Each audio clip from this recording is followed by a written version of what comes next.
Hello and welcome to Trent Bridge Live. Yes, we are back for the 2022 season and we could not be more excited about what is to come. Now, if you've been with us for many of the seasons before, then you'll know what to expect. But if this is your first time with us, then hello, welcome. You are very, very much welcome to us here at Trent Bridge Live. And this is the place to be if you want to catch live ball-by-ball coverage of every non-televised Notts home game throughout the campaign.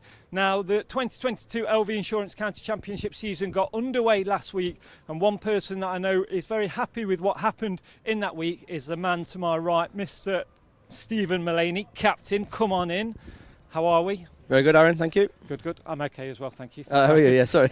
I saw you last week, so I know you're exactly. All right. First home game of the season. Yeah. Obviously nice to be back at home. Still nervous? Still get excited about these days? Yeah, very much so. I think that's. I think when that stops, I think that'll be the time to pack in. Obviously, looking forward to seeing a lot of our fans and members back. I know I've been getting a lot of tweets saying how excited they are, especially Chris, who's just sat up here. So yeah, we're buzzing to get going. Now, as I just mentioned there, the LV Insurance County Championship started last week. Yep. Away trip to Hove against Sussex as well. A real kind of humdinger of a game there. Lots of runs scored, lots of wickets taken, some sort of inspirational personal performances as well, including yourself. But how important was that win, and what's that kind of set us up with here today? I think the most impressive thing was we went a different route of winning. So we obviously had to. We didn't hit our straps on day one. They got a decent score. But we said if we can stay in the game for long periods of time against a younger side, a bit of an experience, that we could put them under some pressure. And then we obviously lost Fletch, who misses today. But I thought Lyndon, Brett Hutton, Liam Patterson-White were absolutely outstanding. And obviously Joey filling in with his bowling, but to get 100, his first one, obviously made up for him. But yeah, very impressive and very proud of how we went about it. Now, for you personally as well, while I've got you, I'll have a little chat with you about this. 192 career best figures for that. Did you not want to get the other 8 and get the double ton? Or? Well, it was just after tea, wasn't it? So I think I had too many sandwiches. But no, obviously I was. I was gutted to not get 200. But it was a ball similar to what I scored off earlier in the innings. So I wouldn't have changed the shot. Just maybe the execution next time. There's always another chance. Hopefully. Now, if we look ahead to today's game against Glamorgan, obviously the toss has just happened. Glamorgan won that toss and chose to bowl. How do you kind of feel about? We've just been talking about the weather and stuff like that, but that first session, what are the challenges in that first session? Yeah, we would have had a ball too, but we've lost plenty of tosses here, definitely last season, and ended up winning the game. So I don't think it's too big of an issue. We'll obviously have to play well because it'll have a bit in it, but that's what we want for our seam attack. Our batting lineup's well aware that it will do a bit, so we're going to have to bat well. But the sun's out, and hopefully we can put Glamorgan under some pressure. Okay, well, I'm going to let you go because I know that you've got something to do before the game, but very nice Cheers, to see you. Harry. Wish you good luck. Thank you, mate. All right, thank you very much to Stephen Mullaney there. So as I say, Glamorgan did win the toss, they chose to bowl. So let's have a look at the Nottinghamshire selected 11 for this fixture.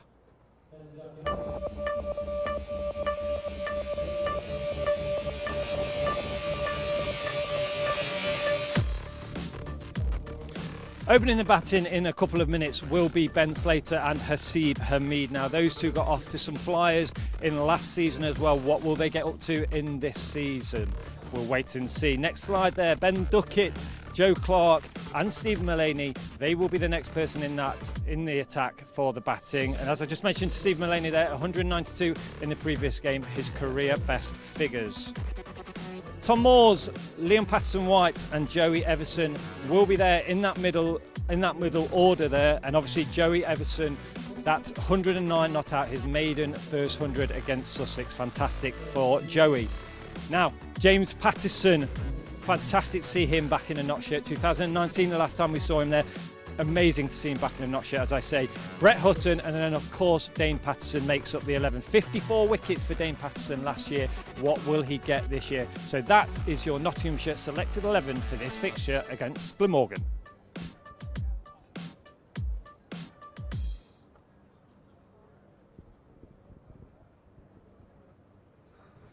Now, we've just been talking to Stephen Mullaney there. Let's just have a look at that innings that he'd put in against Sussex. 192 career best figures for the captain, Stephen Mullaney. He really did lead from the front there. Just look at those figures. 15 fours, 5 sixes as well. He really attacked the Sussex bowlers and really put us in a chance of getting a result from that fixture. If we look at Joey Everson now, as I mentioned, a maiden first class 100.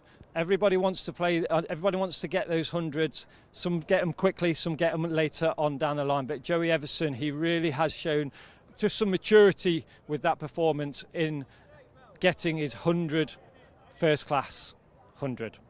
His 100 first class 100? His first class 100 fixture. Amazing work from Joey there as well. So, in a moment's time, the players and the umpires and all the management will be coming out because they will be taking a moment of reflection. But before they do that, let's just take a look at the table. It's very early doors, we appreciate that, but it's always nice to take a look at the table after every fixture. And if you're a Notts fan, well, let's be honest, it couldn't get any better, could it? At the top, Notts sit. 23 points there at the top. From a Glamorgan point of view, well, they're in 7th on 11. Notts were the only team that picked up a win in that first round of fixtures. So they'll obviously be looking to do that once again here at Trent Bridge. There's an amazing crowd here already. The sun is out as well. If you're there at home with us, do let us know. Please do use a hashtag this season. Hashtag Trent Bridge Live, and we'll hopefully read some of them out throughout the day. And obviously we will have post-match reaction as well, speaking to players and coaches. So if you want to get a question in, by all means do that. Comment on the game, see how things are going, and we will try and put that to them at the end of the day. Can't promise that we'll be able to get everything to them, but we will try and ask them throughout the season as well. So remember to stick around for post-match reaction at the end of the day as well. And today we have a special interview at lunchtime, so do stick with us there as well. I'll be speaking to Mark Clifford from the Trust here at Trent Bridge about a special project that is going on at the moment and has been going on in the last few months.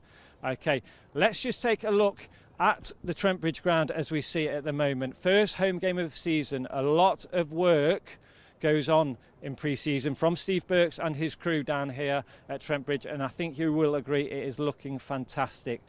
Bright white seats here at Trent Bridge. The sun is shining at the moment. From a batsman point of view, they'll be hoping that sun stays out, and Ben Slater and Haseeb Hameed will be getting some runs. Once again, let's take a look at the Nottinghamshire selected 11 for this fixture.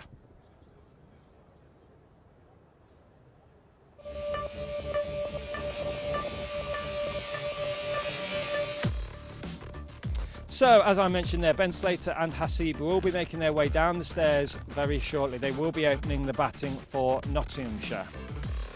Coming in at number 3 is Ben Duckett with Joe Clark at number 4 and Stephen Mullaney at number 5. Obviously we'll be hoping that those lots stay in the shed for a little while longer and we don't see them until maybe later on in the day. Tom Moores with the gloves once again this season. He comes in next with Liam Patterson-White, Joey Everson next as well.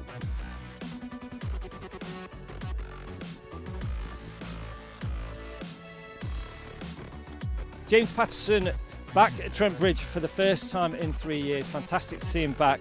Brett Hutton and Dane Patterson make up the 11 as well. But they will be hoping that they have their feet up for a long time yet, as obviously with Notts batting, hopefully we won't need them for much longer. Now, if you've followed the Sussex game, you will notice that Luke Fletcher and Lyndon James are missing from that. Unfortunately, Fletcher just misses out with a slight injury and Lyndon James is currently being rested for workload. Now, as I mentioned to Steve Mullaney, at the moment and in a short time you will see players and management from both teams and the umpires come out onto the pitch. This is because they will take a moment of reflection as we remember that we have lost as well as other events going on in the world. So both sets of players, both sets of management and coaching staff and the umpires will make their way out for that moment of reflection.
Well, hello everybody and a very, very good morning and welcome to Trent Bridge for the opening match of Nottinghamshire's home campaign here at Trent Bridge, this beautiful cricket ground in Nottingham, open for business for the 2022 season. Nottinghamshire versus Glamorgan, round 2 of the County Championship, Division 2. Oh dear, still a lot of feeling about that, but Division 2 cricket, Notts versus Glamorgan.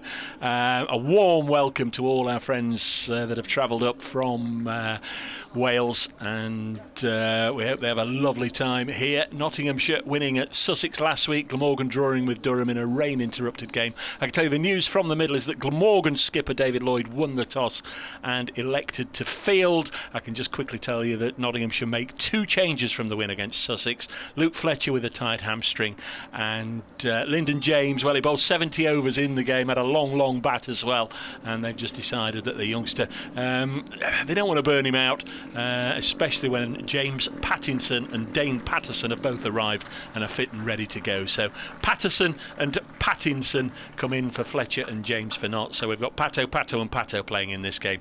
That could confuse an idiot. It certainly won't confuse my co-commentator. There he is, chuckling in the background. Delighted to welcome back to Trent Bridge the World Wide Web himself, the voice of cricket, or one of the voices of cricket, we better say, in case Eddie's listening. Welcome back to Trent Bridge. Last time you were here, fella, you won a trophy. It's Nick Webb. Thank you very much indeed. Yes, I'm not sure how much credit I can take personally, but it was a joy to commentate on Glamorgan's one-day cup win against Durham here last August. Team news for Glamorgan is that, as expected, the 2 Australians return. Marnus Labuschagne, the world's best Test batsman, and Michael Neser, the seam bowling all-rounder who wasn't quite fit last week. Colin Ingram drops out, and some slightly unexpected late news. James Harris drops out. He was named in the squad yesterday but is feeling unwell, so he is not involved. So Glamorgan won the toss, and Michael Neser will bowl the first over of the day. He will. We're into the 11 o'clock news on BBC Radio Nottingham, Nick, so I'll just look after things for a moment or two until we've got that out of the way. Myself and Nick today, hopefully we'll have 1 or 2 guests popping on along to see us through the course of the game, which we always enjoy. And we're going to get underway with Michael Neser bowling to the left-handed Ben Slater, and we're up and running. The first ball going through to the wicketkeeper Chris Cook. So Nottinghamshire, Ben Slater, Asiba Mead, Ben Duckett, Joe Clark, Stephen Mullaney, who got his big 192 batting at 6 last week, will move up to 5 with Lyndon James not playing probably. Tom Moore 6, Liam Patterson-White 7, Joey Everson, who also got a century last week, 8, James Pattinson, Brett Hutton and Dane Patterson. But don't quote me on that order, because we saw last week with Joey Everson making a century at number 9 that he's perfectly capable of batting much higher. Next ball left alone by Slater. A little bit of bounce there, in fact extraordinary level of bounce, and it might just also have nipped back as well, having gone past the back. Well taken by Chris Cook. We went and looked, didn't we, Nick, downstairs, and a greenish tinge to it, but lovely conditions out there, isn't it? It's a nice calm morning, little bit of sunshine, really nice for playing and watching cricket. Yes, you would have thought Glamorgan need a few wickets in the first hour, definitely in the first session, having chosen to bowl first, because that green tinge will probably wear off. Yes, Neser from the Radcliffe Road end bowls, and Slater, who had a poor return with the bat last week, defends this one. The umpires at this end, Chris Watts, relatively new on the first class scene, and the vastly experienced Richard Illingworth is at square leg. Our scorers, Roger Marshall back doing the notching for Notts, and Cusworth did the game at Hove last week. Roger Marshall and Andrew Hignell, a warm welcome. I'm sure they'll have the commentary on in the box up there. Welcome to Andrew back at Trent Bridge. Next ball from Neser just squares Ben Slater up a little bit. It's run away behind square on the offside. Let's have a look at the umpire. No signal, so Slater's away, and we'll swap over now for Asiba Mead. I'm going to do that update for BBC Radio Nottingham in just a second. 1 without loss. And we've just started on time here. Lovely morning at Trent Bridge. Decent crowd making their way in. And the news is that Nottinghamshire have lost the toss and have been put into bat by Glamorgan. Notts winners last week, the only side in Division 2 to win a game. So they begin this one in a healthy position in the table. They make 2 changes. Luke Fletcher's got a tight hamstring and drops out. Lyndon James also makes way. The 2 returning overseas players, Dane Patterson and James Pattinson, are in the side. Stuart Broad, we understand, will play next week at Durham. 2 changes for Notts, 1 run on the board. We're in the first over of the game. Notts v Glamorgan, Notts batting. So there we are, an update for BBC Radio Nottingham. We've got 1 ball left in this opening over, and Nick will pick up commentary. Just looking at the flags at the far end, hanging absolutely limply from the flagpole at the far end. Hardly a breath of wind out there, and as I said, lovely conditions for just sitting there and perhaps bring a bit of food and watch the cricket as Hamid drops this ball onto the leg side. That's the end of the over. Kieran Carlson doing the fielding, who, if I remember rightly, he skippered Glamorgan in that one-day cup win here against Durham at the end of last season. We're through 1 over here on BBC Radio Nottingham, BBC Wales, and Nottinghamshire 1 without loss. That run coming to Ben Slater. So it'll be Michael Hogan to open up from the pavilion end. And Michael Nisa, having looked in pretty good order in his first bowl out in the middle since early February, when he picked up a minor strain playing in Sheffield Shield cricket. Wasn't quite ready for last week's game against Durham. So it's James Harris who misses out. Might otherwise have been James Wheel, but Harris is unwell, so he doesn't play. No Colin Ingram either in the squad because of the other overseas. Hogan bowls, and the left-handed Slater squeezes one away on the offside to Salter at point. Indeed, well, Colin Ingram was fairly philosophical about it. He said, well, what can you do? World's best test batsman. Well, he's a fine player, though, Ingram. He really is the scourge of Nottinghamshire in 2017, after Notts won 4 matches in a row at the start of the season, went to Cardiff and pretty much had Glamorgan on toast for 3 days. All they needed to do was knock over the last 5 wickets on the last day, but Chris Cook and Colin Ingram were still there at 5:30 for the handshake. Here's Hogan in to bowl to Slater, who drives nicely through a vacant mid-off area. Carlson is off in pursuit of it, and they'll go back for 2 runs. Carlson slipped slightly on the turn, but they decided not to risk a third, and not a 3 without loss. Yeah, that the last championship meeting of the 2 sides in 2017. Last year was 2007, which explains why I haven't done a championship game here, when Notts won by an innings. Yeah, it's a real shame that Notts and Glamorgan haven't met more over the last decade or so.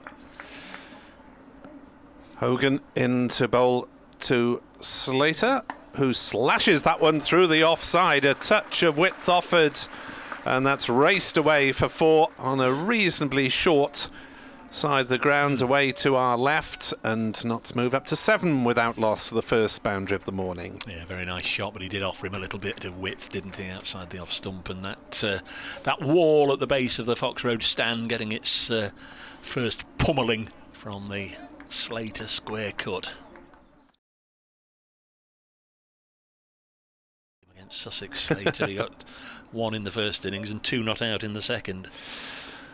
Hogan is in to bowl, and a leave outside off stump, and the ball carrying quite nicely. A bit more bounce and carry than there was last week in Sophia Gardens, certainly for the opening bowlers, and they will need to take wickets early on to justify David Lloyd's decision to bowl first. David Lloyd resuming the captaincy that he did for 7 championship games in 2019, while Chris Cook was out injured, and 1 T20 game last season. He is unbeaten as Hogan bowls and Slater defends to Carlson in the hybrid cover come mid-off position.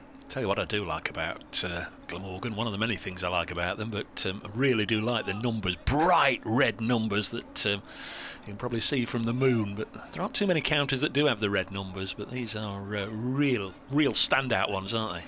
Thankfully, it is one way to tell the sides apart. If you were a non-cricket aficionado turning up, both sides in white now, one side's got different numbers. Hogan bowls and he's beaten the edge of Slater's defensive push. It is the end of the second over of the day here on BBC Sport Online, also via the Notts Club website, and the home side 7 without loss having been inserted.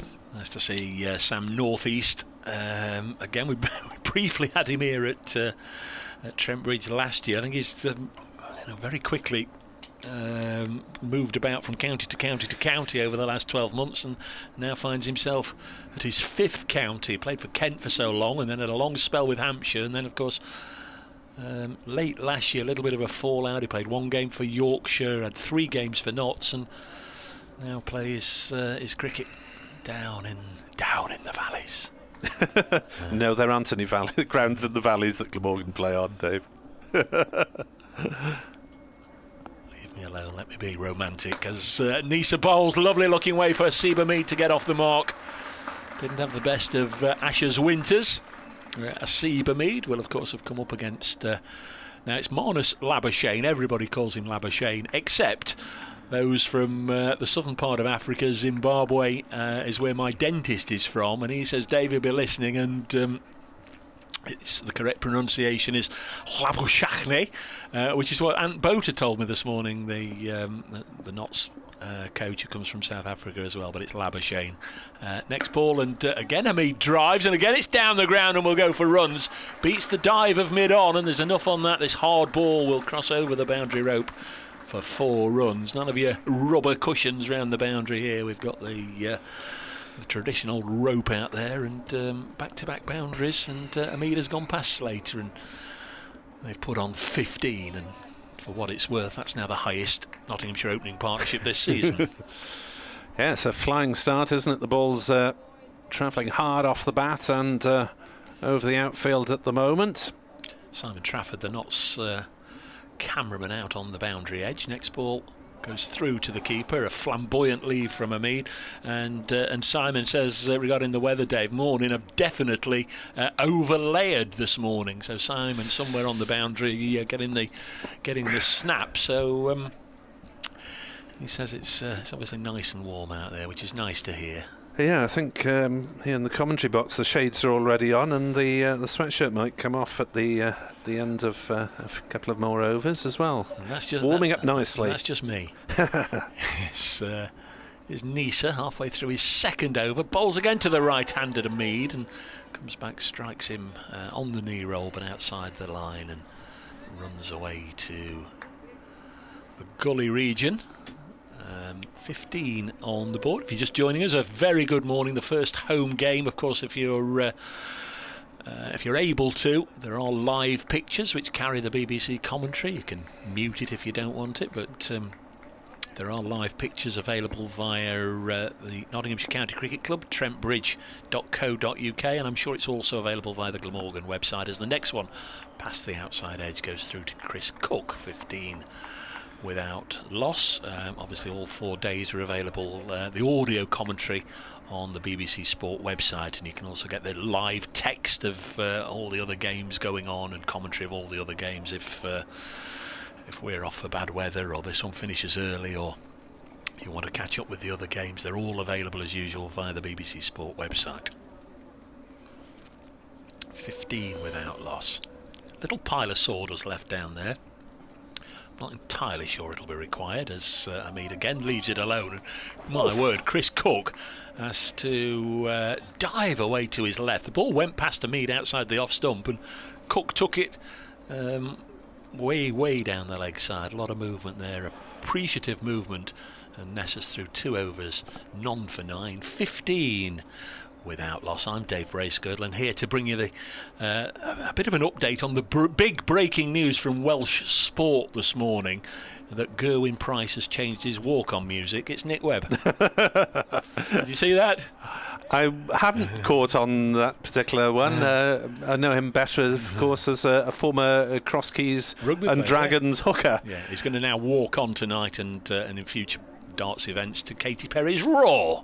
As Hogan roars in and bowls, and Slater forces off the back foot through the covers. This one racing towards the boundary. The lithe Carlson off in pursuit. He hauls it up just in front of the boundary in the covers, and it's 2 more to Slater, and Nottinghamshire are 17 without loss, as well as the pato commentary issue, of course. We may have, if the Notts opener lasts until Spin arrives, we may have Salter to Slater. And we may have it the other way round as well, because Ben Slater actually bowled 2 overs at Hove last week. I think by that stage Liam Patterson-White had bowled 70 overs, so he needed a breather. Hogan round the wicket, driven again through the covers for 4 runs this time by Ben Slater. Well, this is a rocket-fueled start from the Nottinghamshire openers.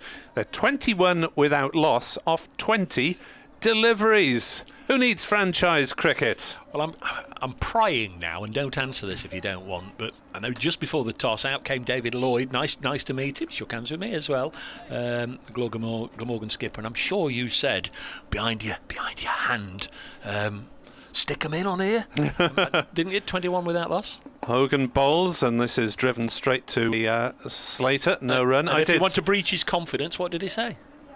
Well, I did mutter looks like a bit of a good morning to bowl, and obviously, given his decision, I don't think he was swayed by my opinion from the depths of South East Wales League Division 11. We've seen this before, Nick. Down there, having a bit of a peer at it, it does look green, and you think, ooh, bowl, but it does dry out very quickly. Hogan round the wicket, and, well, did Slater play at that one, or did he withdraw his bat just in time? He might tell you the latter. Hogan will probably tell you the former. I'm sure our wonderful production team are listening. We've only got little tiny pictures on our replay screen, so we can't really tell if Kirsty or the team are listening. Perhaps come and bail us out with some technology, which definitely isn't my forte. Here is Hogan then to bowl again to Slater, who pushes forward. He was beaten by that one as it goes past the outside edge and through to the gloves of Chris Cook, who is working hard for his money this morning. The balls that do beat the bat going through chest high, one head high from Nisa, and as Dave described, one that beat off stump and then was swinging down leg side in the last over. We're sort of in an impossible position to judge, aren't we? We're at long leg and high up in the sky, but had Cook thrown the ball skywards, you wouldn't have been surprised there. Hogan bowls. This is clipped through the onside by Slater. It won't reach the boundary because Callum Taylor, the other of Glamorgan's gun fielders, along with Salter and Carlson, was off in pursuit, and they're restricted to 2 more. But Notts cracking along at a rate of knots. 23 for naught after just 4 overs. Be a respectable start in the One-Day Cup, and you wouldn't be too worried in the T20 either. Of course, the 2 sides did meet in Cardiff in the Royal London One-Day Cup last year. Very different sides involved in that one. Glamorgan with a healthy win. We have got play, I'm pleased to say, in all 7 matches in this round of county championship fixtures. I'm not entirely sure, Nick, why they don't all play at the same time, but I suppose they've got to have a bit of a breather. But it just seems early season. There's only 3 matches in Division 2 and 4 in Division 1. Just quickly tell you who's batting after this delivery from Michael Nisa, who's bowled 2 overs, none for 9. Michael Hogan's bowled 2 overs, none for 14. That's 23 on the board after just 4. And Hamid is on strike and pushes at that one a little bit, but I think he left it alone with a degree of comfort. Gloucestershire batting against Yorkshire. No wickets down unless I say. Gloucestershire batting against Yorkshire, Lancashire batting at Canterbury against Kent, Somerset batting at home against Essex, and Surrey batting at home against Hampshire. They're the 4 Division 1 games. In Division 2, Derbyshire at home batting against Sussex, and Durham batting at home against Leicestershire. So there are no wickets down yet, and I perhaps shouldn't have said that, but that's almost the end of a Seba Mead, me saying no wickets have gone down across the country. So he's nicked that one. Low down to northeast's right at second slip, and it was one of those, I think it came to him on the half volley rather than on the full. He only got a right hand to it, but that right hand stopped 4 runs. But it was a genuine nick, and that'll teach me to mention falls of wickets. I don't think it carried on the full. In the end, it was a good stop. It saved 3 runs. They went through for 124 without loss, and 1 or 2 newspaper reports tomorrow. You might say that was a drop. 1 or 2 might agree with me. I don't think it carried on the full. Lucky to get 2 newspaper reports these days. Well, yep, there is that. 24 without loss. Next ball to the left-handed Slater, who leaves it alone. Good carry through to Chris Cook. Lovely to see people in the ground again. Of course, the last 2 years spectators haven't been allowed in at the start of the season. Nobody allowed in 2020, when of course we didn't begin until in August. Last year we played the first half of the season behind closed doors, and I know people and we do accept we're very, very privileged to be able to get in and cover these games behind closed doors, but believe you me, I'm sure Nick found the same. It's just not the same commentating and watching cricket in just a shell of a ground with no fans. Next ball is to Slater, nice and full, squared him up a little bit. Ben Slater solidly behind it, and the Chesterfield churn, a big Chesterfield football fan of course, Ben Slater made a forward defensive push back to the bowler. Speaking of Ben Slater, I managed to get my eyes on the new Covered magazine. I think the members still get them all free, but there are plenty available in the club shop.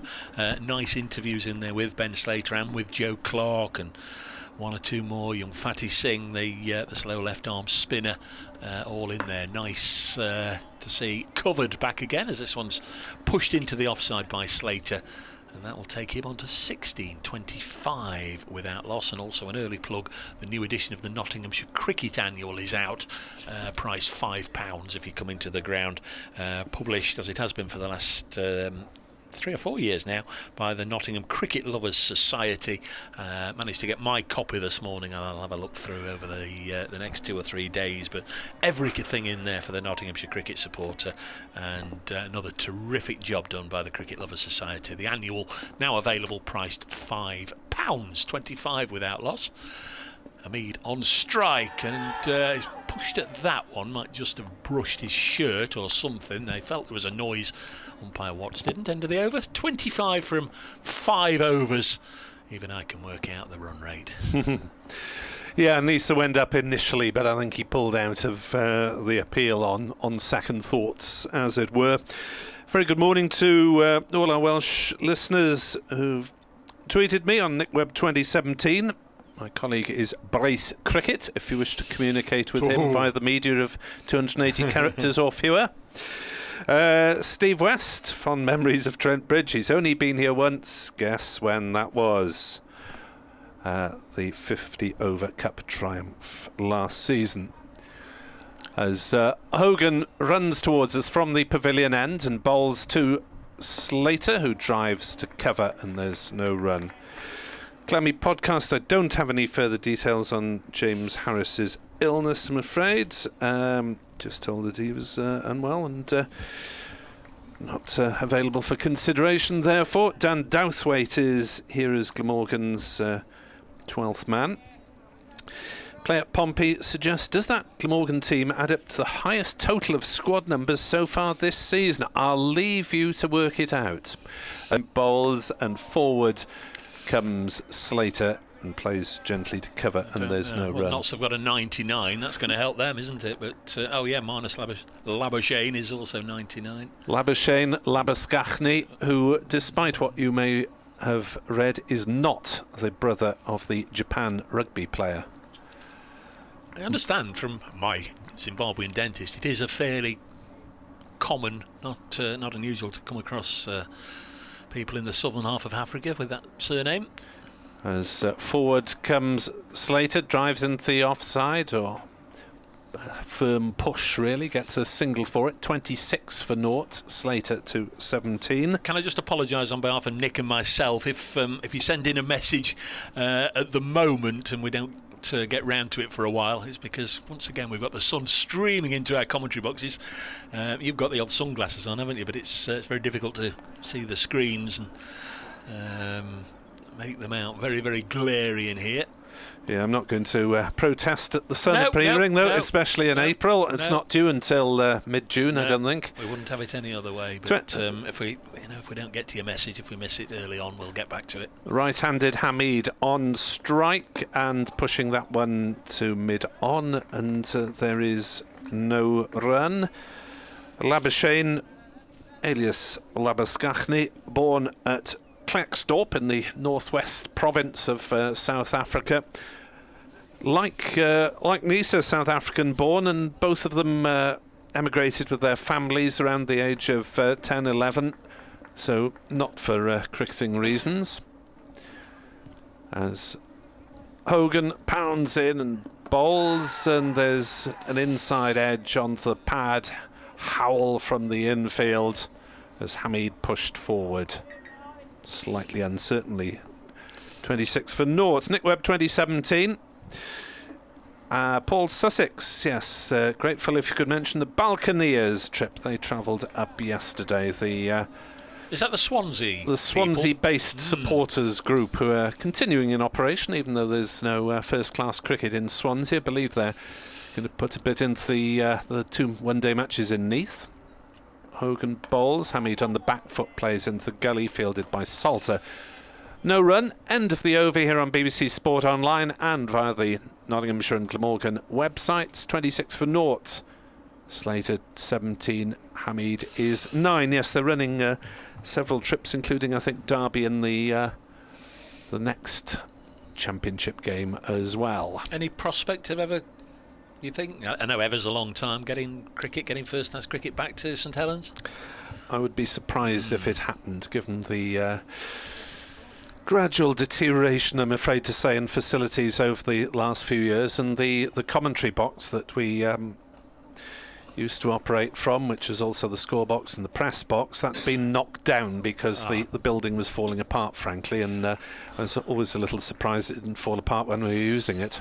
Quieter over from Hogan, just one from it. Here's Nisa to Slater, who's on 17, gets behind this and defends. The return match, if you like, later on this season will be in Cardiff in July, which is nice. I'm sure that'll be a very nice fixture at a nice time of the year, but it was scheduled to be in Colwyn Bay. I've never been to the Colwyn Bay ground, so I was looking forward to that, but I'm very much looking forward to going to Cardiff again in July for 4 days, assuming the game lasts that long, of course, as the next delivery bowled to Slater and forced back on the bounce to Michael Nisa. Fields off his own bowling and went to shy at the stumps, but realised it was pointless. 26 without loss. Yes, it's unfortunate really that the ducks couldn't be put in order for Glamorgan to return to Colwyn Bay. Understandably, last couple of years they've been based at headquarters because of COVID precautions. Comes Nisa again, bowling to Slater, keeps him nice and honest. Full pitch ball, middle and leg. Slater behind it, works it up to mid off, and there's no run. So one would hope that Conwy Borough Council and Glamorgan could get it together for 2023. Steve Kick says, morning Dave, great to see the match live on YouTube, enjoying the coverage. Is the scoreboard flickering, or is it because it's on YouTube? There's the next ball, and this is forced into the offside. It's one of those things, isn't it, when you watch a scoreboard or what have you, it does appear to, as Steve said, flicker, but no, it's in absolute fine working order here at Trent Bridge, so it is obviously a YouTube thing. And mentioning the screens, should also mention Ian Smith for the first time this season. He works the screens here at Trent Bridge, looks after them both, and does such an excellent job for us. There's just about, Nick, everything that we could possibly need up there, I think. Yeah, it's good. As Michael Nisa comes in, past umpire Watts, bowls short of a length and's nicked, and he's gone. Caught at second slip. Good looking delivery from Nisa. Found the right line and length there, and it's been edged into the hands of Sam Northeast at second slip, and Slater goes for 17, and Glamorgan do have that relatively early breakthrough coming in the 7th over. Knots 26 for 1. Slater out for 17. Yeah, caught Northeast, bowled Nisa. It's the first time we've had that combination with Northeast joining this season. Looks as though he's settled in at... Well, hopefully we'll get a replay. I was going to say we get a replay because a graphic flashed across our screen, but... of course, plenty of our listeners listening on BBC Sport Online. So the Angler, I think, did for Slater on that occasion, just playing a defensive push. Nisa angling across him, right arm over to the left-hand bat, and looked on first impressions like a relatively routine catch, though it did travel at a reasonable speed as well. Ben Duckett, so it's another left-hander for a left-right combination. Yeah, another Ben as well. Another Ben. And of course, can we say he has a little bit of Welsh fire in him as well, because he skippered the 100 franchise down in Cardiff last year once Johnny Bairstow had gone after the first couple of matches. Ben Duckett, the skipper of the Welsh fire. I rather lost track of who was playing for them. Update for BBC Rain follow fairly shortly, but there were quite a few changes in personnel because of injury and people coming in and out of the country, etc., etc. Last season of the Cardiff franchise, who are even less Welsh than last season at the moment, I'm afraid to say, with David Lloyd not selected in the initial draft. Though, of course, there is one player to be added to each of the squads, I believe. Be staggered if Duckett doesn't force his way back into the international scene this year. He's an all-format player and churns out the runs wherever he goes. Made really eye-catching 31 at Hove last week, and the big surprise was when he was dismissed, because it looked as if he was on for a very big score. Looked in fine fettle and was absolutely crestfallen when he was dismissed. Let's see how he can go here. One ball left in this Nisa over, and he's solidly behind it. So Notts are 26 for 1 at the end of the 7th over. Here is that Radio Nottingham update. And you join us, Dean, just as Notts have lost their first wicket. It was a toss that Glamorgan would have been pleased to win. They put Notts in to bat, and the home county, they got off to a little bit of a flyer, runs flowing from the bats of Asiba Mead and Ben Slater, but now a wicket has gone down. The left-handed Slater just pushed at Michael Nisa, the Australian, and Sam Northeast, you may remember he had a few games for Notts at the back end of last year, has now moved to Glamorgan. At second slip, he took a routine catch, so Notts 26 for 1. Just the two changes for Notts. James Pattinson and Dane Patterson both in. Luke Fletcher and Lyndon James miss out. Notts after 7 overs are 26 for 1. As Hogan begins a new over, bowls and beats the outside edge of Hasib Hamid's forward prod through to Chris Cook. It goes. John Richards, great coverage so far. Summer has arrived with Glamorgan playing home, in inverted commas, in Colwyn Bay. Do we know how many counties play home games outside their home county? Well, Glamorgan has always been seen as representing the whole of Wales, but there are a few, aren't they? Lancashire play in Cumbria, or wherever that is, yeah. Hogan bowls, Hamid drives to cover stroke mid-off, and there's no run. And Notts themselves, they've started playing limited overs cricket at Grantham now, which of course is in Lincolnshire. The last couple of years they've been there. Middlesex, I think Radlett's in Hertfordshire, isn't it? Where Glamorgan will be heading for a T20 again this year. Shame it's not London Welsh. Well, that's actually in Surrey. As Hogan bowls, and that's a beautiful drive from Hamid through mid-on, and Nisa can only lope after it to fetch it. As Hamid leant into that one, timed it beautifully. 4 to him, 13 to Hamid, 30 for 1. You'd imagine Asiba Mead is in the right state of mind to come back to county cricket and go again. He had a poor winter, and in Australia wasn't taken to the West Indies, one of the scapegoats, if you like, of the Ashes tour. Hamid faces up to Hogan, up in the block hole, and played defensively on the leg side. But have an experienced Test cricket in back end of 2016, the 2016-2017 winter, and then being left out after then, and then having to work on your game and score the volume of runs to get back into things. Made 5 last week in the first innings, and then 12 not out when Notts knocked off the runs at Sussex. Hogan bowls to Hamid, who turns into a gap on the leg side, just backward of the umpire, and goes through for a single. 31 for 1.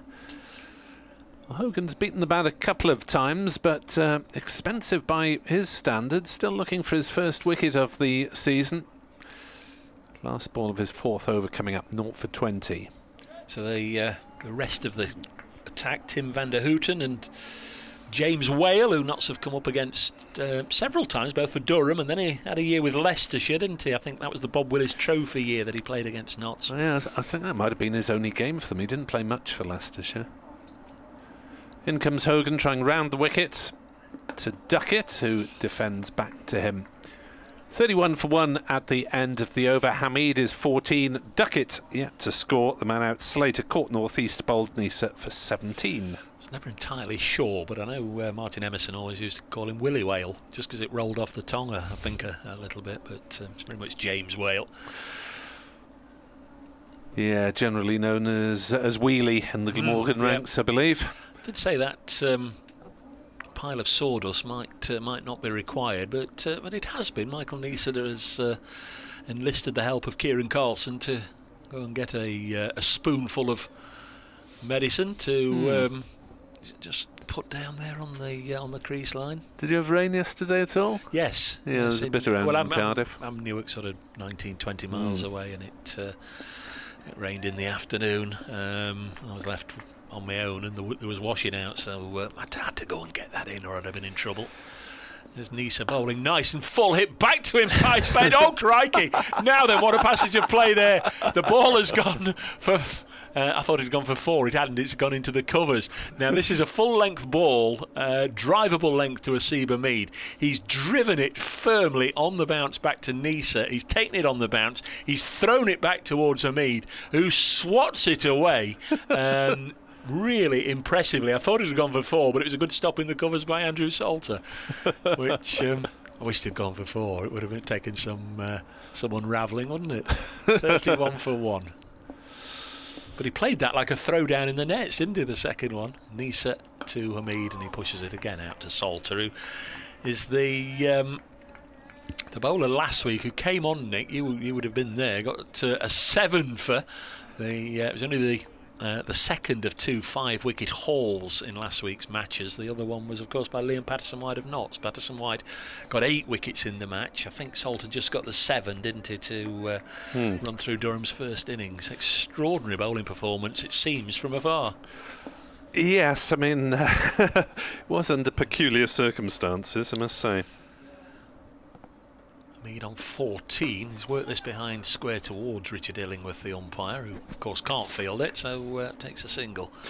I'm not disrespecting Andrew Salter at all, but Were Durham pushing on? he needed to bowl straight and accurately, but Durham came out on the last morning and slogged at everything from virtually the first over, looking to score quick runs and put pressure on Glamorgan's second innings, and the result was that they lost 7 wickets, 6 of them to Salter, inside the first 50 minutes of play.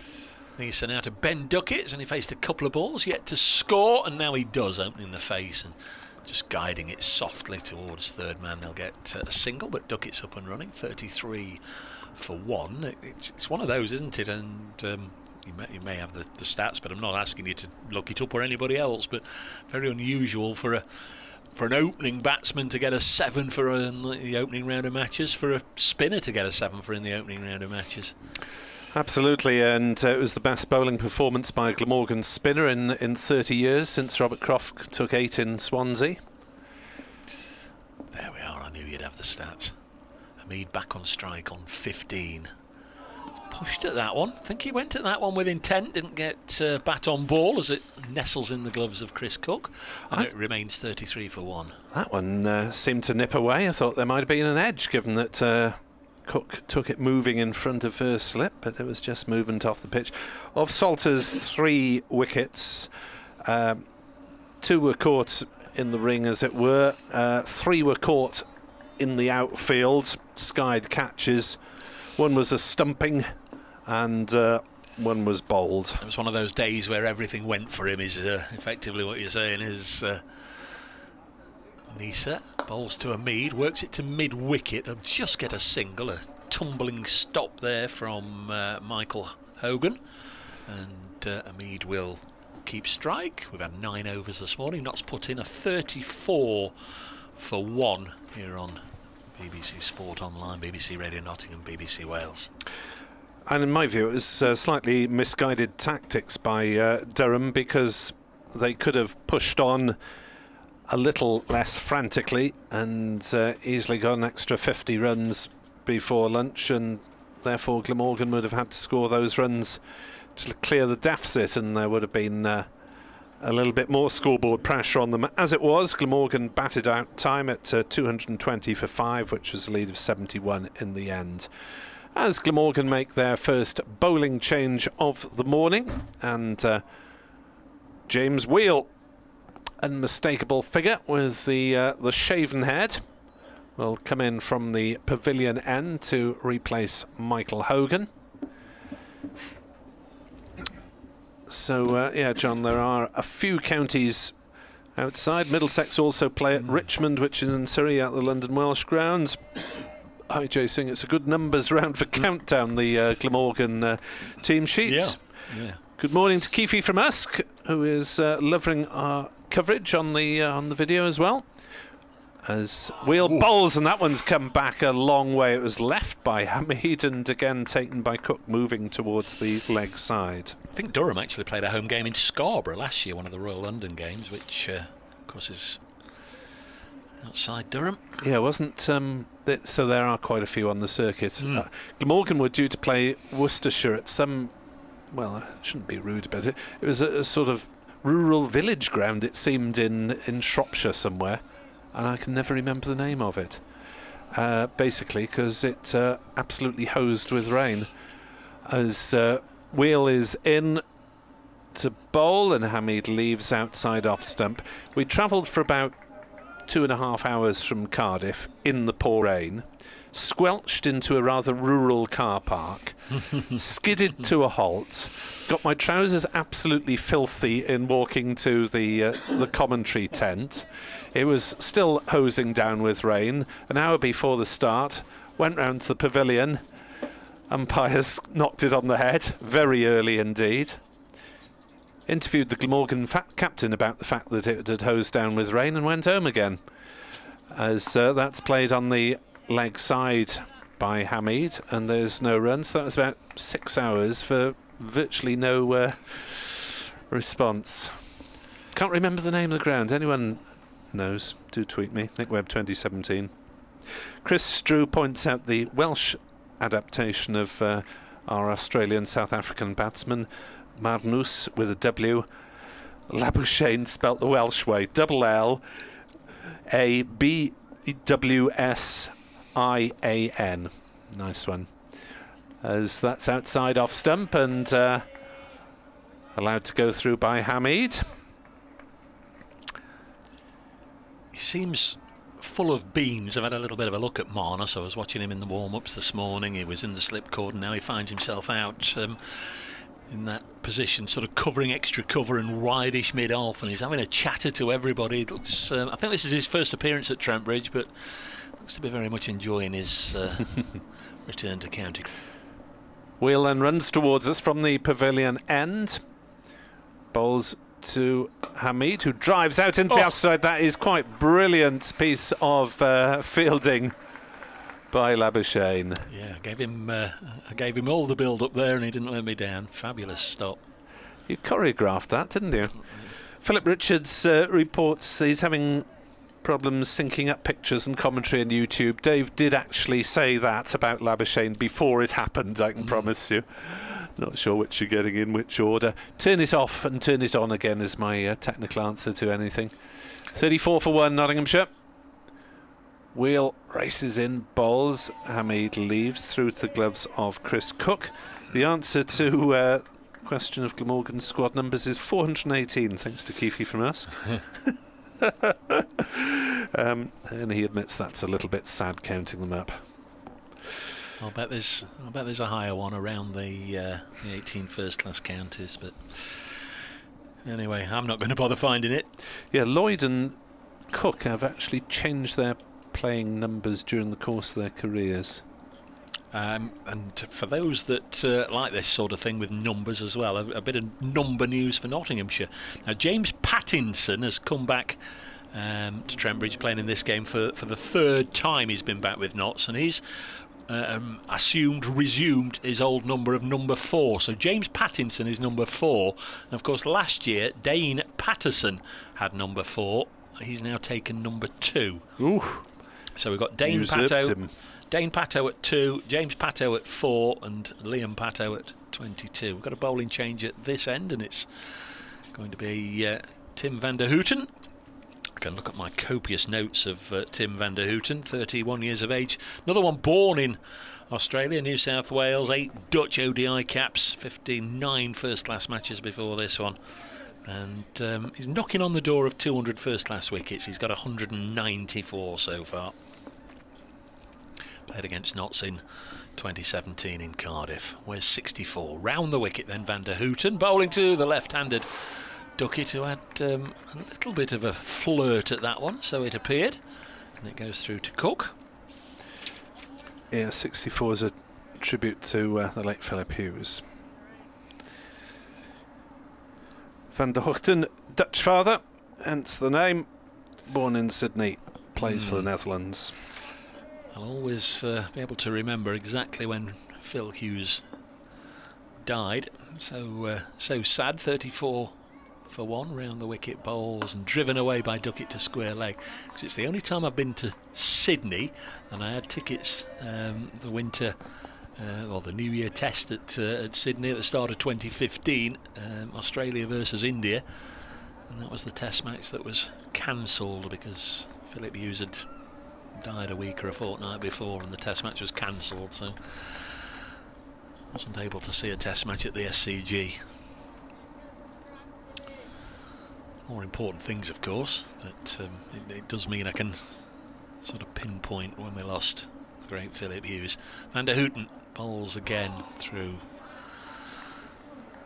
into the gloves of Cook. Decent crowd in, as we always say, Nick. It's very difficult to sort of estimate, to guesstimate, because we get an awful lot of people on this, the middle tier of this stand, particularly to our left now, nearer this, the biggest screen, because they're right behind the arm, and of course there's a lot of people downstairs in the Radcliffe Road stand, so it's always difficult just to guesstimate how many are in the ground, but decent number have come along. Van der Houten bowls, and Duckett, former Northants man, of course, leaves it. Oh, it's a no ball. That seemed to be a few seconds after the actual event there that Chris Watts wandered over and stuck his arm out. I'm sure he will have shouted down on the field to alert batsman and bowler, but an overstep means we've got our first extras of the game and mean that Notts move on to 36 for 1. Yeah, it's more than we were in Sapphire Gardens last week, but the temperatures are considerably higher. Next ball is driven away for 4 by Duckett. That's food and drink to Ben Duckett, I'm afraid, if he put it there. Not too much protection on the offside, and he was eager to feast on that one, as he normally is. Give him some width there and he'll punch it away. 40 for 1. Duckett with his first boundary onto 5. Siebermead with 16, and Notts having lost Ben Slater in the 7th over to Michael Neser for 17. We always talk about if you're inserting a side, you're really looking for 3 wickets in the morning session. So Glamorgan have got plenty of time, an hour and 10 minutes to try and make further inroads before lunch. Next ball is close to finding the edge. And again, there's a few oohs and ahs out there, weren't there? Yep, as defensive prod just beaten the outside edge, just not too far away from the off stump either. But last week in Cardiff, you really needed to be very hardy indeed, because there was a strong wind around and lowish temperatures, and we had hailstorms on the first 2 afternoons that curtailed play. Van der Houten to Duckett, again nice and full, and again forced through the offside. He didn't get as much on it, and I think it'll be dragged back inside the rope, but Duckett will push hard and come back for 3, so he's taken 7 from this particular over. 43 for 1 at the end of it, and Duckett on to 8.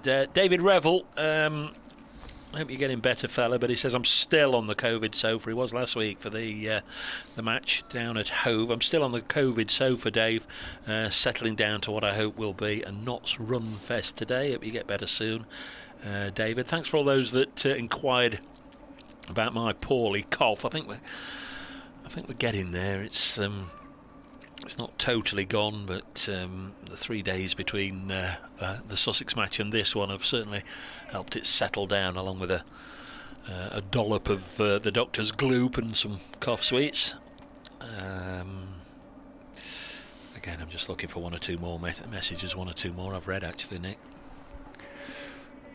Wheel is in to bowl from the pavilion end, and Duckett gets runs on the leg side, or maybe just a single. No, he'll come back for a second, because Neser is coming round from fine leg, and they'll go through for 2 runs. Mark Model Lang is listening in the ground, so it's just lovely to be back inside Trent Bridge. Ellie says, a little harsh on Lyndon James to be left out, hoping Pato and Pato bowl well, watching from a chilly but dry Hyson Green whilst trying to get the work done. I understand that they're want to be very careful with Lyndon. Bowled 70 overs at Hove. Wheel is in to bowl. Forward comes Duckett, and there is no run. Paul Harrison, now you've mentioned everybody else, Dave, that sits down for a living. Can I have some appreciation, please? I've been here since 7 o'clock, buttering toast, shining the doorknobs, and being a much-loved busybody. That's Paul, who looks after the players so well. Over in the pavilion dressing room attendant, he'll look after both teams, and as he says there's always lots of freshly buttered toast if you're in the pavilion and you're after some. That's the players. Wheel is in to bowl, and Duckett defends back down the pitch to the bowler. Peter Miller says Middlesex also play. Oh, you've probably had that. Yep. At Richmond, which is in Surrey. James Lumber suggests Oswestry. It wasn't Oswestry. This was. Thank you for the suggestion. Anyway, James, Taftastic on Twitter. That's a good handle to have. It was a Glamorgan away game. It was due to be staged by Worcestershire, but it wasn't in the county. Wheel bowls, and Duckett plays on the leg side, and there's no run. I didn't actually remember that Glamorgan were thinking of playing a home game in Oswestry, but that was the case.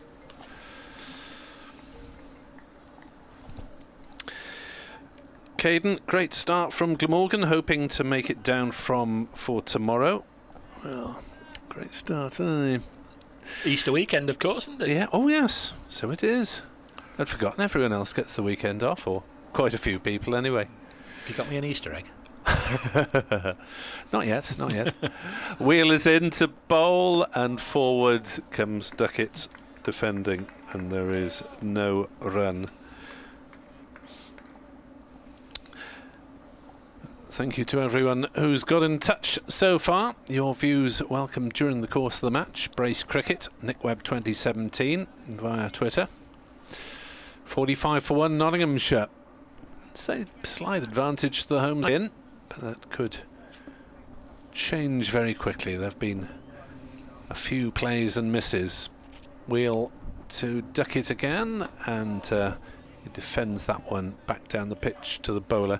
45-1 at the end of the over. Duckett has 10, Hamid has 16. The only wicket to Michael Neese. I would say, Dave, on this first 50-odd minutes play, that the batsmen have benefited when the ball's been pitched up. Yes. And they've struggled a lot more when it's been just back of a length. Yeah, exactly right, yeah. I always say the bowling coaches, you've got to pitch the ball up early on, where it's new, where it's hard, try and bring those slips into play. One dismissal has gone down via that route. It's an even Stevens contest, really. Wouldn't necessarily say the batsmen are on top. You generally get decent matches here. Lots of fairly free-flowing, fast-scoring, but they are capable of losing wickets. Van der Houten bowls. Lovely looking extra cover drive by Hamid. Doesn't move a muscle after stroking it through the offside for 4. He's on to 20, 49 for 1. Just quickly, 1 or 2 wickets have now started to tumble around the country. Somerset, who were heavily beaten last week, 25 for 2 against Essex at Taunton. Gloucestershire 13 without loss against Yorkshire. Lancashire 41 for 1 at Canterbury against Kent. Surrey 33 without loss against Hampshire. That's Division 1. Against Leicestershire in the northeast, and Derbyshire 35 without loss against Sussex. That's along the Brian Clough way. It's in Derby. Next ball is a push and run from Hamid. Ducky's got to be quick, and it wasn't a clean pickup there by Callum Taylor, otherwise he really would have had to scamper.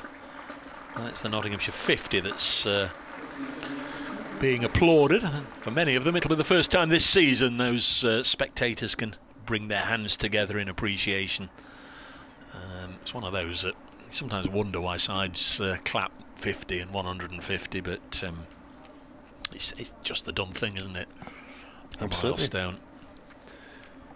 50 in 12.2 overs, which just over 4 and over. Van der Houten to Duckett. He makes the decision to shoulder arms and let it go through to the keeper. Joe Clark will come in at 4. Then Stephen Mullaney, we presume, will step up 1. Batted at 6 last week. Lyndon James not playing. And after then, you just wonder if, Joey Everson's century, and we know he's a top order player in Division 2, whether he will feature in that middle order or whether he will come in at 8 or 9. Next ball driven past mid-on. There's going to be runs here for Duckett. Couple at least. The ball coming down towards us at this end of the ground, fielded by Michael Hogan. So Tom Moores, Liam Patterson-White, Joey Everson, James Pattinson back at Notts for the 3rd spell.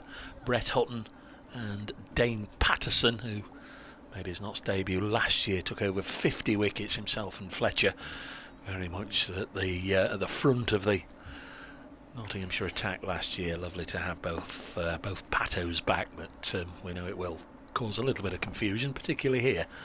Next ball is nice and full. Duckett leans forward and runs it out on the leg side. Really is the most gorgeous of days. It's not a swelter.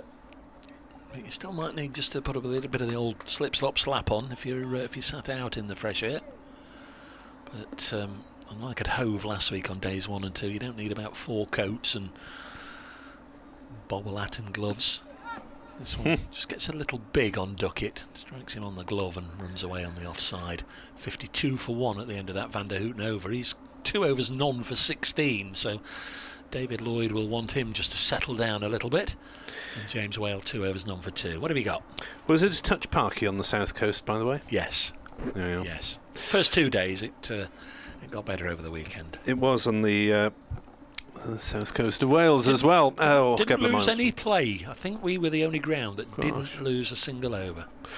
I found that venue that I was talking about. It's called Himley Cricket Club. Right. Haven't heard of it before or since. And that was going to be Worcestershire home game? Yes, in 2007. Oh, right. Oh. As Wheel is into bowl, just back of a length, better length. Hamid leaves through to Cook. 52 for 1. Wheel, according to my notes, one of 4 players playing today that played in that Royal London final last year. Wheel, Hogan, Salter and Carson. So some of these that aren't available. Rutherford, presumably he's not over in the country this year. Yeah. Selman was left the staff at the end of last season. Rheingold is still around, playing for possibly Wales, I think. Wheel bowls and hits Hamid on the pad as he tries to work on the leg side. Root W, late of this parish. Not selected. Cullen, wicketkeeper. Captaining the seconds. Joe Cook, who I thought when I saw him last year at Cardiff, now he's got something. He really looked a very, very decent all-rounder. Yeah, I think there's an argument for trying him in the number 7 batsman stroke 4th seamer role, but the management don't agree. Wheel is in to bowl, and that's driven by Hamid through mid-off. It's a little bit of a chase for Van der Hoogten from mid-on, who gets there before Labuschagne. And Carey was the other one. He was due to play for the seconds this week, but he's got some sort of tonsillitis type thing, not the virus, so he wasn't playing this week. Joe Cook was playing for the seconds, who are down the road at Edgbaston's reserve ground. The days 2 and 3 were washed out. I'll have a look and see whether anything's happening today. Not going to play a Royal London game there this year against Warwickshire at the is it the Edgbaston Sports Club or some community such down the road? Yeah, ground or some such. Yes. That's a bit odd, isn't it? Wouldn't they go? You'd think they'd go somewhere away from Edgbaston if they needed to play, not at HQ. Well, don't know how you would imagine the Royal London will run in tandem with the 100 again, won't it? So it's just easier just to do it down the road.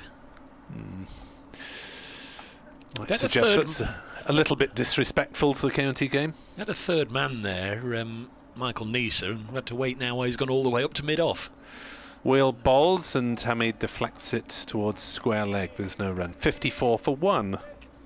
Second 11 are playing at Edgbaston after 2 days of washout. Warwickshire made 287. Glamorgan resuming 60 for 1. They were 1 down overnight. Harry Friend and night watchman Andrew Gorvin at the crease. Gorvin was another one who played a bit of one-day cap. So they were quite a few fringe players got exposure. They weren't necessarily as youthful as some counties teams in the one-day cap. As Wheel bowls and Hamid plays a beautiful shot backward of square on the offside, just guiding it away. Salter is off in pursuit. Actually, it's stopped a couple of metres inside the boundary. Salter slides and fails, gets a good throw in, but they've come back very easily for 3 runs as Nottinghamshire move on to 57 for 1.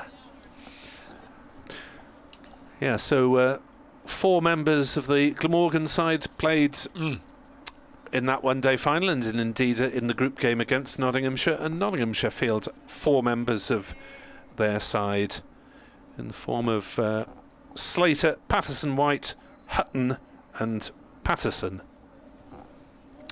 I think that was one of the ones I was coughing desperately at home and didn't see. As that's pushed on the leg side by Duckett. No run. End of the over. Nottinghamshire rattling along very nicely still. 57 for 1 after 14 overs. Glamorgan need to haul this back and haul their lengths back a little bit.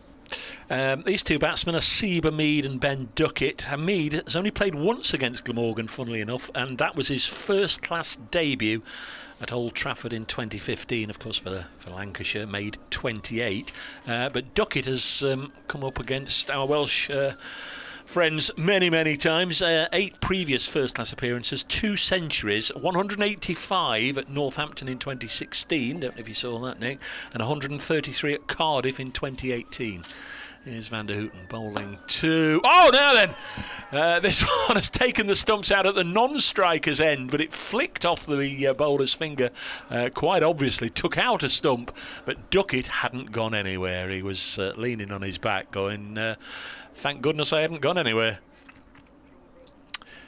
Yeah, he jabbed his bat down in time. We've had just about an hour's play, 57 runs in those 60 minutes. We'll do an update for Radio Nottingham in a second. I don't know who was unlucky there, Hamid presumably, because he was the one denied 4 runs, but looked a very deliberate deflection from Van der Houten. Rotten way to get out for a batsman at the non-striker's end.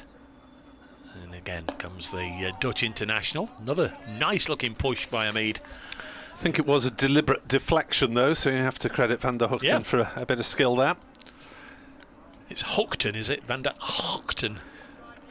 There is some disparity. Van der Hoogten is the more correct Dutch pronunciation, but since he was brought up in Australia, he gets quite a lot of Van der Houten. Here's another update. Nice looking shot for a couple of runs here for Hamid. Lovely to have the fans back inside Trent Bridge for the first home game of the season, something of course they've not been able to do since 2019, and they've enjoyed a really positive hour here. 59 runs in that 60 minutes, not lost. Ben Slater caught in the slip cordon for 17, but Hamid is playing some nice shots. He's on 28. Ben Duckett with him on 12. Knots put into bat, 59 for 1. Here is Van der Houten to bowl to Hamid. There are 3 slips waiting for the edge. No edge there. Another elegant drive by Hamid, who, touching wood when I say it, looks absolutely in the finest of fettle this morning. Does the Bolton Bradman, Asib Hamid, and he's now got his highest score against Glamorgan. Very small sample size, though. Only the second time he's played against them. 63 for 1. He's got 32. Everything full of length is being dispatched from up here. Then players need to adjust, I think, fairly quickly. 63 for 1. Van der Hoogten's gone for a few, it's fair to say. Next one is blocked. Back to the bowler. He's got 1 ball left in this over, and he's got figures of none towards the end of his 3rd over. Knots are going along at 4 1/4. At the moment, 63 for 1. They do score quickly, or like to play positive cricket and score quickly. On occasions this season, the Notts supporters will note they are going to be skittled out for not very many playing positively, but on other occasions they will go at this sort of rate all day, as they did at Hove in the lower order. Went along quickly. This one's just blocked into the offside. After 15 entertaining overs, Notts are 63 for 1. Ben Slater caught northeast, bowled Nisa for 17. That was in the 7th over, with the score on 26, the only wicket to fall. Mentioned Glamorgan 2s earlier on. Nottinghamshire seconds are involved in a friendly against Leeds Bradford University's side. Low scoring first innings, Notts 108. University's 127 for 9 declared. Nottinghamshire 37 for 0 in their second innings, with Budinger and Montgomery at the crease. Shardendorf, Harrison was in the squad for this one as well. Fatty Singh, who we mentioned earlier, but a few less familiar names in that county lineup Matt as Carter's well. playing, isn't he? Yes. Yeah. Big tall off spinner who has been around a while. To Andy's brother, isn't it? Yes. Yeah. As in comes Wheel bowls, and outside off stump allowed to go through by Duckett. Yeah, Andy Carter had a brief and enjoyable spell at Glamorgan. Took quite a few wickets in the second innings of every game, I seem to remember, and also batted entertainingly briefly. One of the, I think he's still the only English born player to play first class cricket for 6 counties. We know Marcus North did, Yes, Glamorgan among them as well. Sam Northeast has now played 5. Wheel is into bowl. That's driven through the covers by Duckett. Callum Taylor is off to chase, and it'll be another 2 runs. There's a lot of twos being scored this morning, as well as the boundaries. I can't believe, and other people say utter nonsense, which is often a comment when I have opinions, but I just can't believe there's a better number 3 in the country, or could do a better job for England at number 3 than Ben Duckett. I really can't. Wheel to bowl to Duckett, who pushes defensively on the offside. Salter fields, and there's no run. He's certainly got runs playing for Northants against Glamorgan in the past. Stuart Broad was here. We saw him down in the nets this morning. I think he was going down to Lady Bay to just continue his pre-season work. The feeling, without anything official from the club, the feeling is that he may well play against Durham a week today, the 3rd round of matches. Wheel turns, longish run to left-handed Duckett, who plays that one into the offside, and Wheel falls over. The good news is he's got back up again. He's beaten the count of 10, because that's the last thing you want to lose a bowler with some sort of ankle injury or some such on the first morning. But down he went, but he bobbed straight back up again, didn't he, to beat the count? As if listening to Chumbawamba. He likes a whiskey drink. Get back. Well, he'll have to wait until close of play for that. Chumbawamba. Famous for their one-hit tub thumping and for chucking a drink over John Prescott, the then Labour deputy leader. Things you didn't think you'd be saying on a BBC commentary today, but then again, there's really no limit, is there? We've had a mention for Katy Perry's Raw. There's no limit. 65 for 1, 16th over. Wheel bowls, and forward comes Duckett to defend gently back past the bowler. No run. We've got a Glamorgan birthday today. All right. 1994, Owen Morgan. All right, yes. He's no longer on the staff, no. Is it? Made 1 first-class 100, 21 matches. It's not that Owen Morgan, it's a different Owen Morgan. Wheel steams in, bowls, and cut away by Duckett for a single to wide 3rd man, 66 for 1. Yes, Owen OWEN. That century came as a night watchman against Worcestershire at New Road, helping Glamorgan to get about 270, I think, to win in the 4th innings. It was an excellent knock. It earned him a little promotion up the order, but they weren't quite sure what to do with him. I don't think he was, still is, a spin bowler who batted around 7 or 8 generally, but didn't quite nail down a first team place.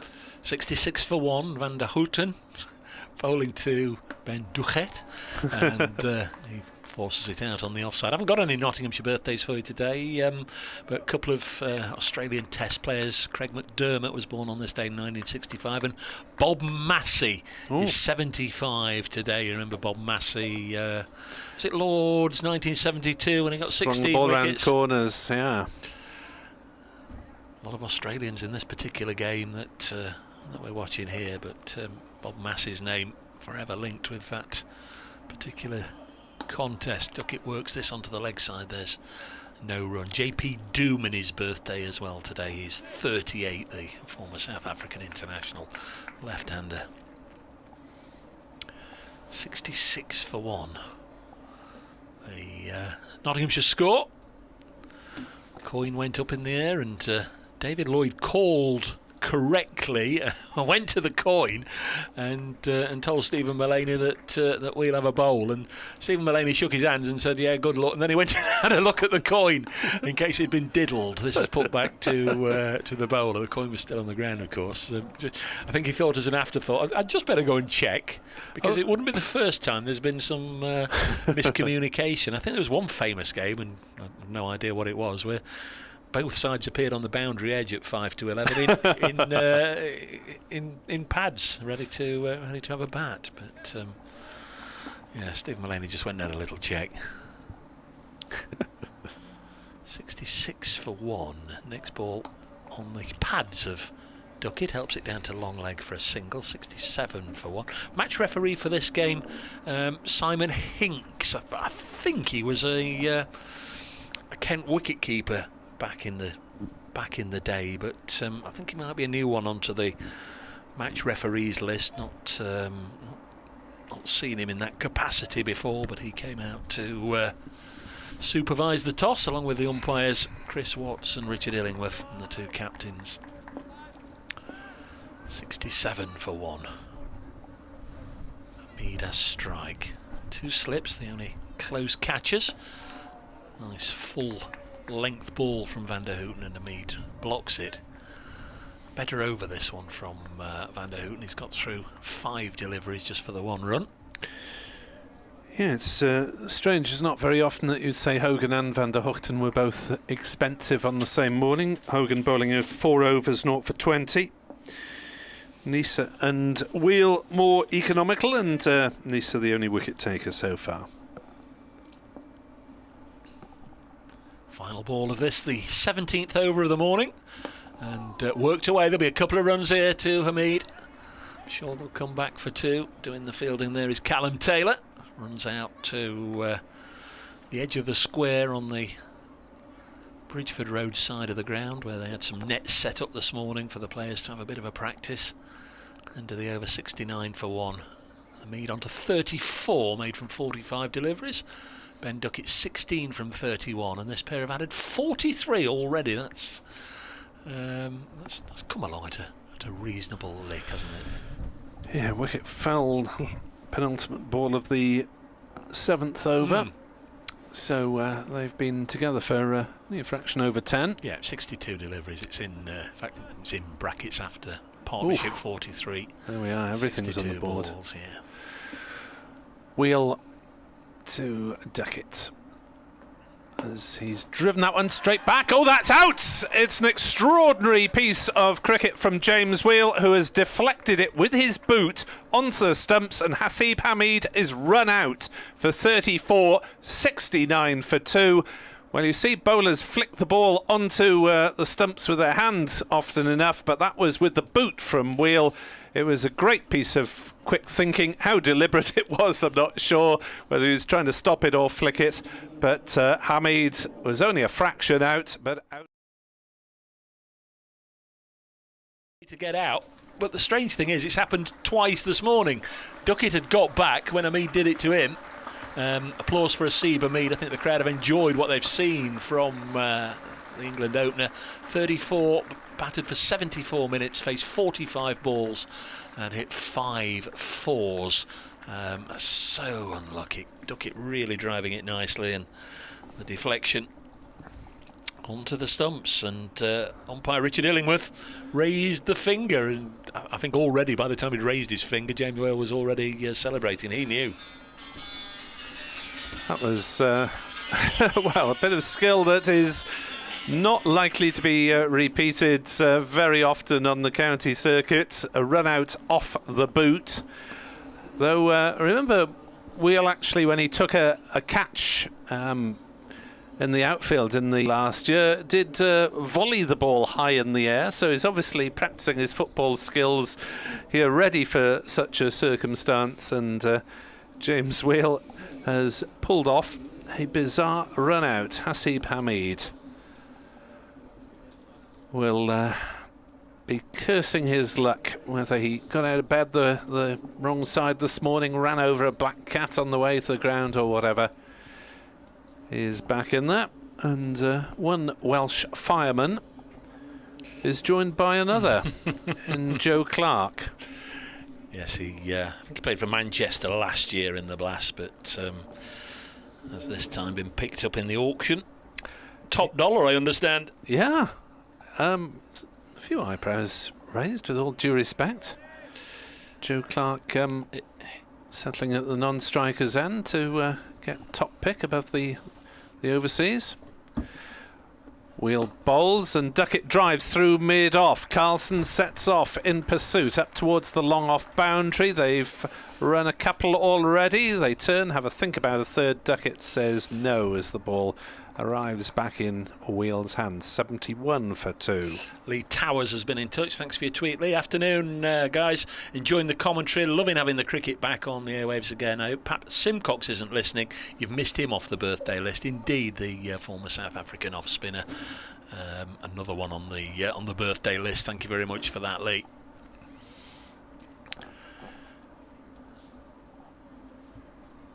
So it is James Wheel to bowl to Duckett again.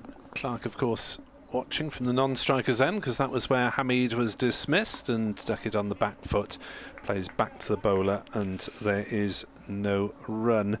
Freddie Jones was back on Himley. Was that the Himley in Staffordshire, or was there one in Shropshire as well? I may have got Staffordshire and Shropshire mixed up. It was north of Worcestershire anyway. It was a long way from Cardiff, even longer in the pouring rain.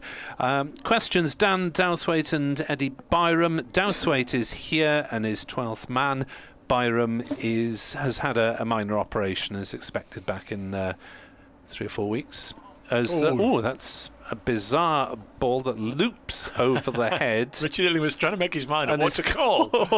It came out wrongly. And it's either a no ball or wide. It's something or other. Still not signalled anything. Now wide. He does. It was unhittable anyway. Richard Illingworth, experienced umpire, had to ask. I think square leg asked the bowler as well. And what should we give that as? Yeah. 72 for 1. 72 for 2. So thank you, Freddie.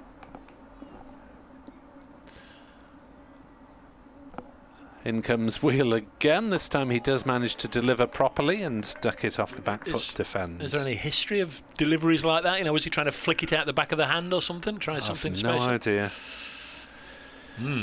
Kyle's been in touch, says he feels really sorry for Asiba Mead. Was looking in great touch, didn't look like getting out, and then gets a shocker like that at the non-striker's end. Yeah, can share the views, but just didn't react as quickly as Duckett had when he did it to him.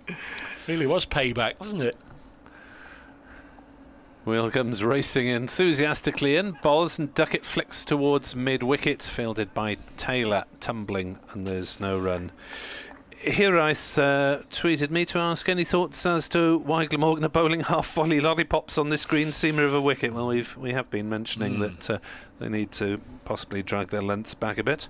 And Alid Burkitt wishes me to mention big derby in Gwent coming up. Usk against Abergavenny in Division 1 to start the season. Local derby day incoming. Wheel is into bowl and beats Duckett with an excellent delivery. Again, just back of a length, a little bit of movement maybe. Through to Cook, 72 for 2 at the end of the over. Duckett 18, Clark yet to face. An over that brought a wicket in very unusual circumstances, and for Hamid, unlucky circumstances. For Glamorgan, a touch fortunate, but it doesn't matter how you get them, as long as you get them. They've got 2 wickets now with around about 38, 39 minutes or so to go until the luncheon break. 72 for 2. Joe Clark then about to face his first ball. 25 years of age, was one of the official non-travelling reserves for the recent England Test series in the West Indies, an indication that he is very close to the selector's thoughts. Needs a good volume of runs in the early part of the season to get that first opportunity with England. Van der Houten to bowl to him 4 overs, none for 25, and Clark has edged this and won't get a run because it's partially stopped at third slip. This is Joe Clark's 5th appearance against Glamorgan, averages 53 against them with a best of 133 made at Cardiff in 2016. That of course was for Worcestershire. So both him and Duckett have a previous success. Big mates, inseparable away from the game as well, Duckett and Clark batting together here. Clark works this up to Carlson at mid-on, and there's no run. Had a winter playing in the Big Bash for Melbourne Stars, Joe Clark, and then went to the Pakistan Super League to play for Karachi Kings. Educated in Wales. Indeed, yeah. Former Llanfachlin, just born just over the border in England, but educated in Powys. Yeah, former Shropshire County player, of course, minor counties player, as are a couple of his brothers. 72 for 2. Next ball is getting past the forward defensive prod of Duckett. Struck him high above the right pad. Ricochets away on the offside.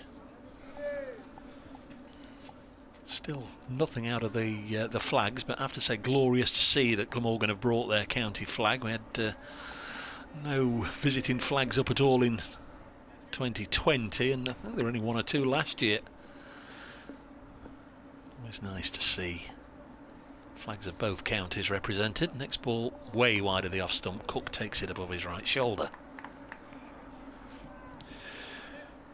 Yes, one of the duties of the scorer. Yeah.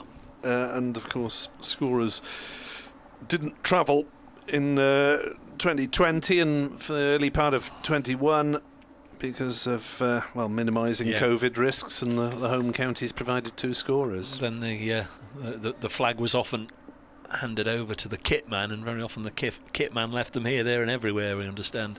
72 for 2. Next ball incoming now from the big tall Van der Houten, worked away for Duckett's first run into the mid-wicket region, Carlson Fields, but Joe Clark is away. Did I say Duckett then? But Clark is away with his first run, 73 for 2. 1 ball left in the 19th over, a morning where this game has already just sort of hit 4th gear, if not quite 5th gear. Notts have scored freely. Glamorgan have picked up a couple of wickets, and it's been very watchable indeed. Sometimes you can have a nice attritional session that you enjoy, but this has been enjoyable to watch because it's moved along at a decent lick.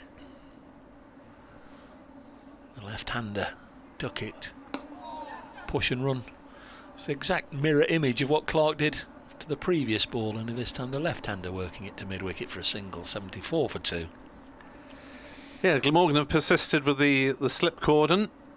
They've claimed 1 wicket by that method, with North East taking the catch to get rid of Slater, but they have gone on the attack, and therefore there have been gaps in the field with the players covering mid-wicket stroke mid-on and cover stroke mid-off, which really is 2 jobs, but they've had 1 person doing them.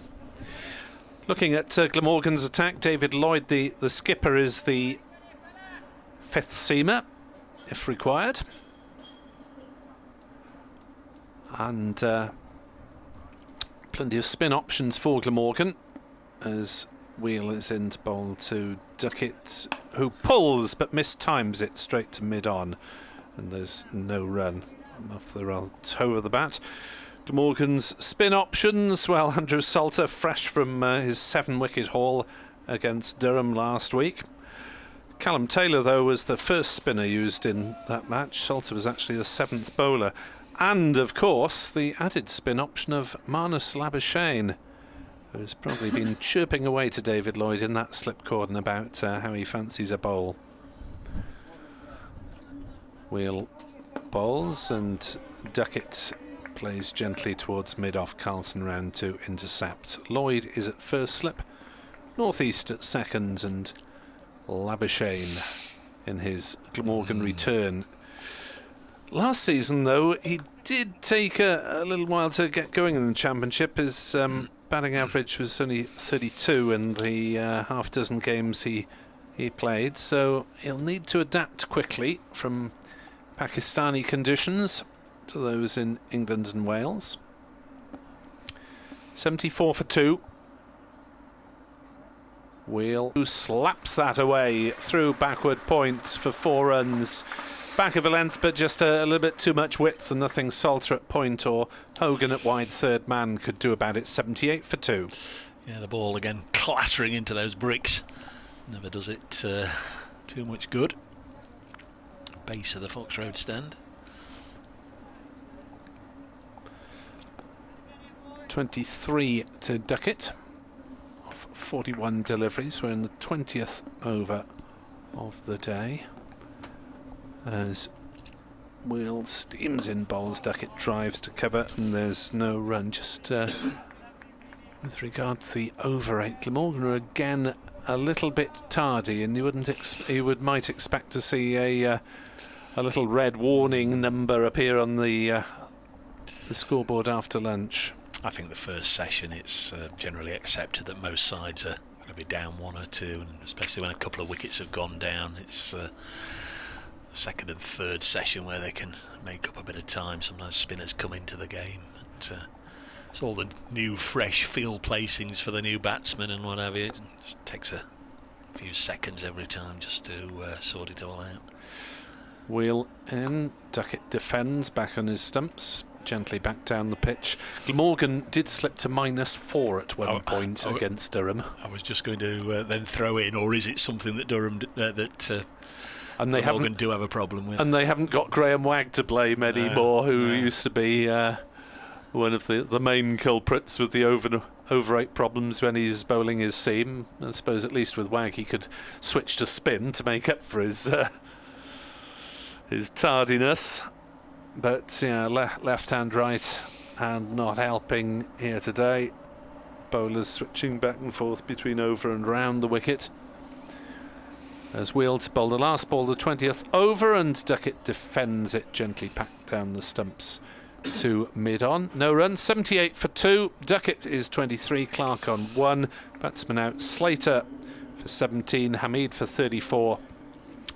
Wicket to Nisa and a run out to Wheel. Yeah. Wonder if a black cat crossed his path this morning, Asib Hamid. That's a particularly unfortunate way to be dismissed. 12:30 or so. I'll be doing an update for Radio Nottingham in the next moment or two. Van der Houten, who's settled down his last couple of overs of only conceded a total of 5 runs after 22 came from his first 3. He's over the wicket now to Joe Clark, who's just got a single so far, and plays this back to the bowler. 78 for 2.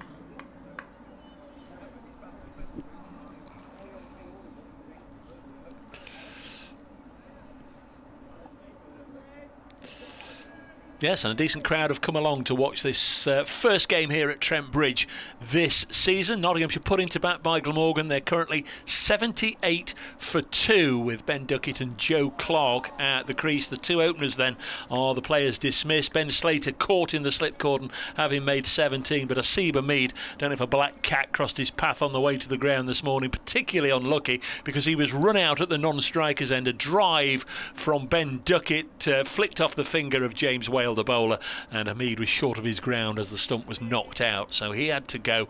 Duckett has 23, Clark has 1. We take lunch at 1 o'clock here at Trent Bridge. Nottinghamshire currently 78 for 2. Van der Houten bowling, and a lovely drive from Clark. We saw Hamid play 1 or 2 of those off Van der Houten's bowling a little earlier on, and now Clark drops into his stride with a very elegant push through the covers. And Notts are 82 for 2 after, 92 of 93 minutes of play this morning here at Trent Bridge. Second round of matches. Notts were doubly blessed last weekend. They defeated Sussex down on the south coast and then looked round the country and saw that the other 3 matches in Division 2 were all draws, so they've got a bit of a head start on the other side. Van der Hutton bowls. Clark comes towards him as is his wont, and it was almost as if he was trying to leave the ball, but he somehow managed to get his bat into a position to guide it down to third man for a single. 83 for 2. That was my feeling there, that he was more than happy to leave it alone, but he gets a run nonetheless. It was an accidental run, wasn't it? Certainly had his bat upraised and the ball followed it. Slowish morning so far in Bristol, where Gloucestershire are 37, make that as they get a boundary no doubt, 41 without loss against Yorkshire. Lancashire 74 for 2 at Canterbury against Kent. Van der Hutton bowls to Duckett, plays it back to the bowler. Somerset 49 for 3 at home against Essex. Surrey 62 for 1 at home against Hampshire. In Division 2, Derbyshire 61 for 1 against Sussex, and Durham 42 for 3 against Leicestershire. They're the other matches going on in this particular round. 83 for 2 is the score. A little bit of watery sunshine penetrating the cloud cover, and Duckett plays this slightly uppishly. It was almost the bat getting or the pad getting in the way of the bat there as he tried to work it on the leg side. Could have ballooned it up, but thankfully from his perspective didn't. 83 for 2. Van der Hutton 6 overs, none for 32. Just wonder if that might be in for a while. My error there was I'm still remembering Kieran Carlson skippering knots here in the Royal London One Day Cup final, and I saw that Carlson had a word to Van der Hutton, but of course he isn't the skipper anymore. It's David Lloyd. Carlson's the vice captain and will captain again in the One Day Cup, but with Lloyd mostly operating at slip, although he is now coming on to bowl, I think Carlson's is sort of representative next to the bowler, as it were. It was almost as if he said, "Have a blow now, mate," but of course he wouldn't be in a position to say that, so he was perhaps just saying well bowled. Yes, Glamorgan splitting it between 2 and Nottinghamshire 3-way split, isn't it, this summer, the captaincy? Did I read, or was that wrong? Why have I got that impression? Yes. Yeah, 3-way split. Yeah. Lloyd is bustling in to bowl, short of a length, pulled away through the leg side by Clark for 4 runs. Nice gentle opener from Lloyd, and Clark helping it on its way through mid-wickets. 87 for 2. Safe to say, not so expecting Dan Christian to come back and lead the Blast side. Last year he was due to come back and then got called up for Australia, so couldn't. So he should come back and do that. And then, of course, with a lot of the players away for the 100, Asiba Mead should be the skipper for the Royal London. Lloyd bowls, big appeal for LBW, not given. He's got a reasonable stride in there, I think, Clark.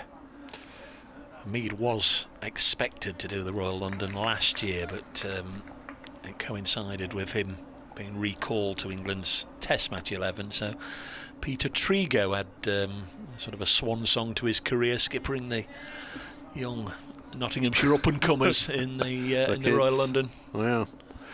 87 for 2 as Lloyd bustles in, bowls. Clark plays to mid-on, no run.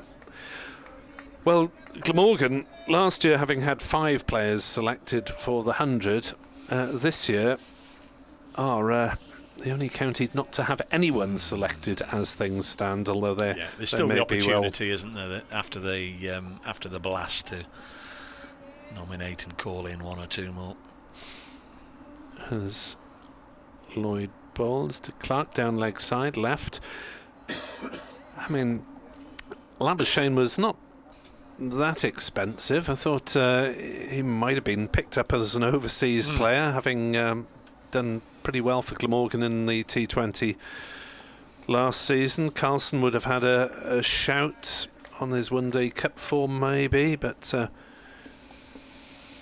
no one got the call as things stand. Lloyd bowls and forward comes Clark defending, no run, which may mean that Glamorgan are among the favourites for the Royal London One Day Cup this season, which is back here on the 17th of September. Yeah, possibly in line to defend their trophy.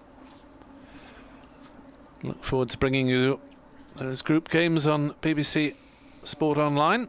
Lloyd bowls, again short, you can't bowl there. That's very firmly helped away, and that is the first maximum for Joe Clarke and for Nottinghamshire.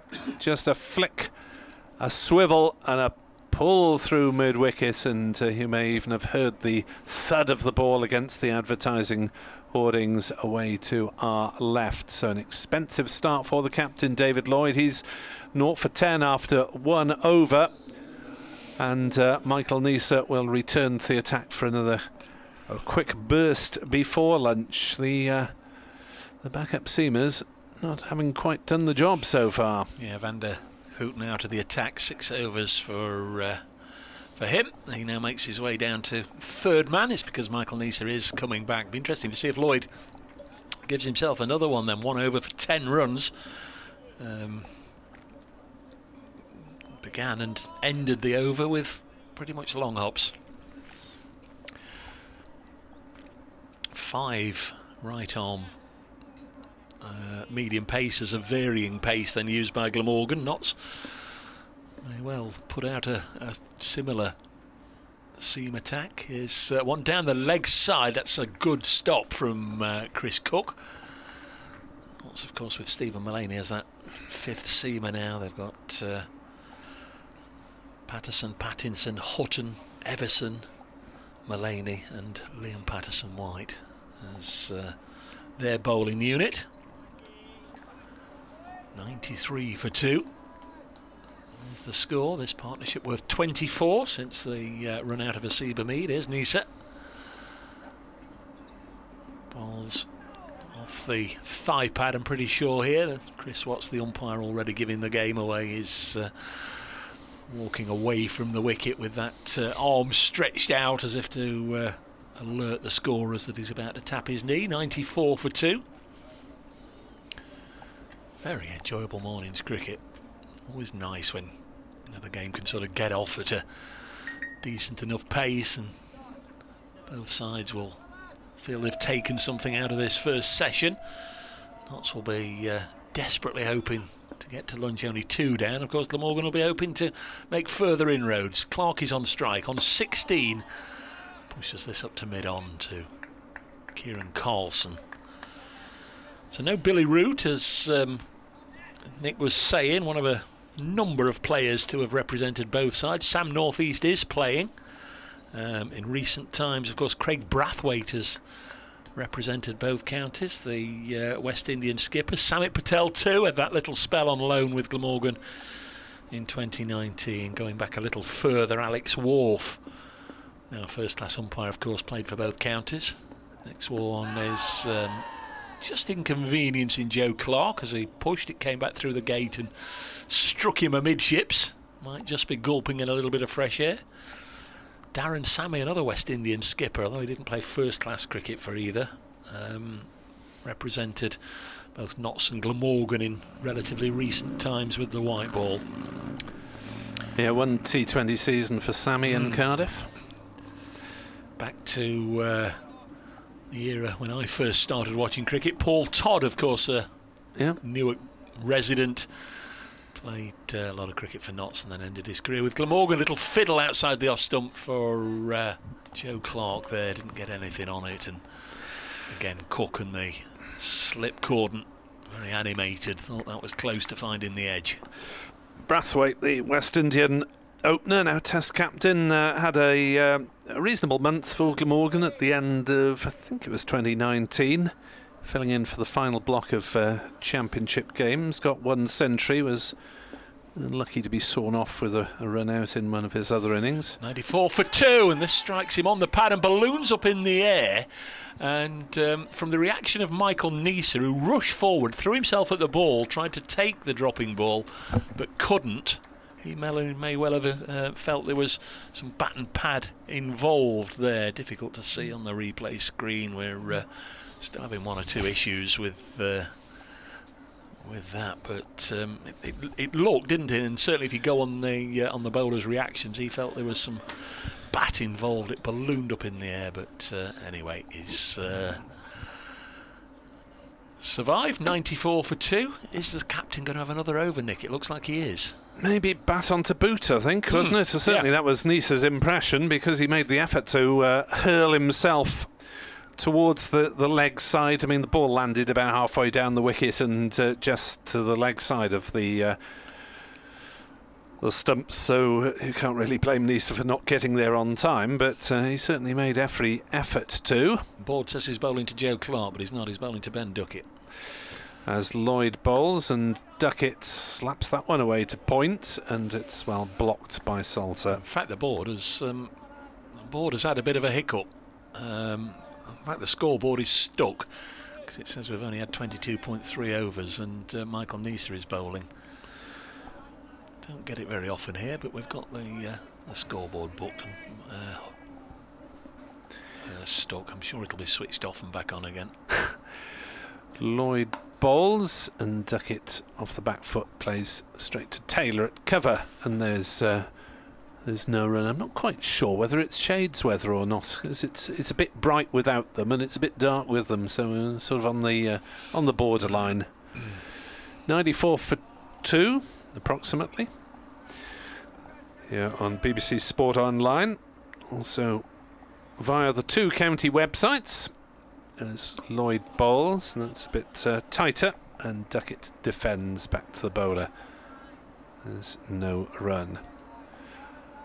I wonder if there's a bit of bounce in this pitch. It might be the day for maybe a couple of overs of spin before lunch, one from each end, one of off spin, one of Labuschagne's leggies. I'm sure he suggested it. He's first slip now as Lloyd bowls, and Duckett, everything behind it, defends back to the bowler.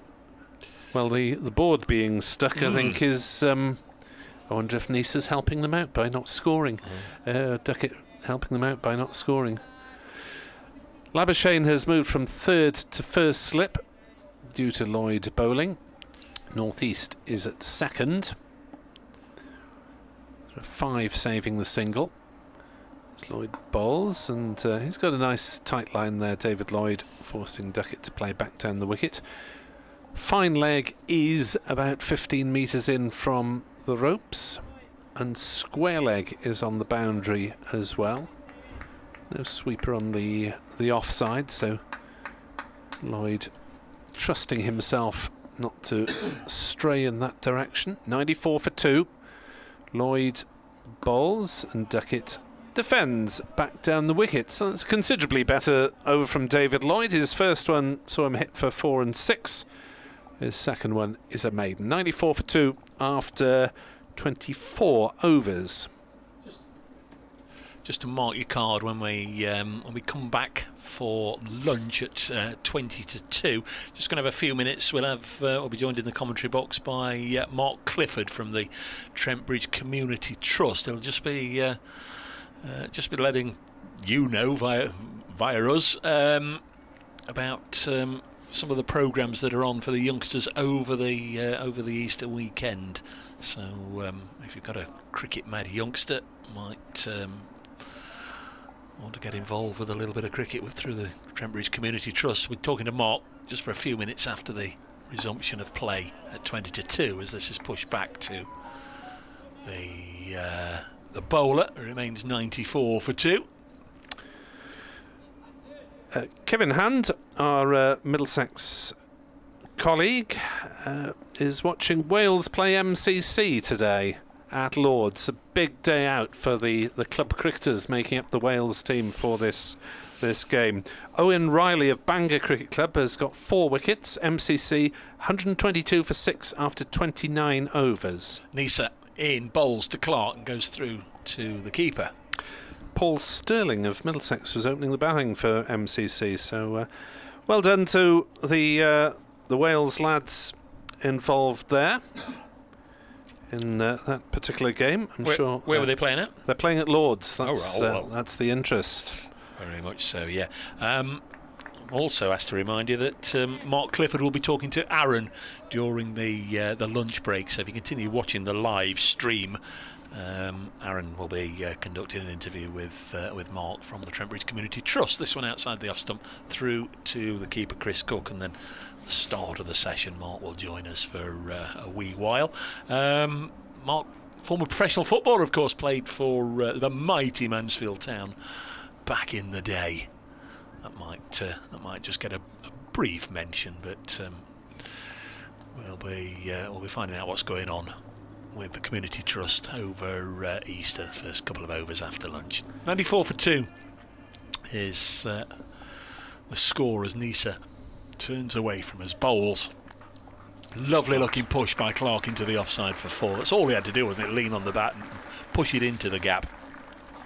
Well, the overpitching is catching Nisa with a tight opening spell, but he too has been dispatched away to that shorter side of the ground. Dave Jones on Twitter says, time to bring on Andrew Salter to mop up the rest of the wickets. Tyler is following us in Tasmania. Any chance of rain over these 4 days? Hopefully not. Well, we might get the odd shower or so, but it should get, I venture to suggest, nearly a full game in here. There's Nisa, 98 for 2. Next one pushed into that gap, but not with quite as much power or indeed placement. Just gets a single, 99 for 2.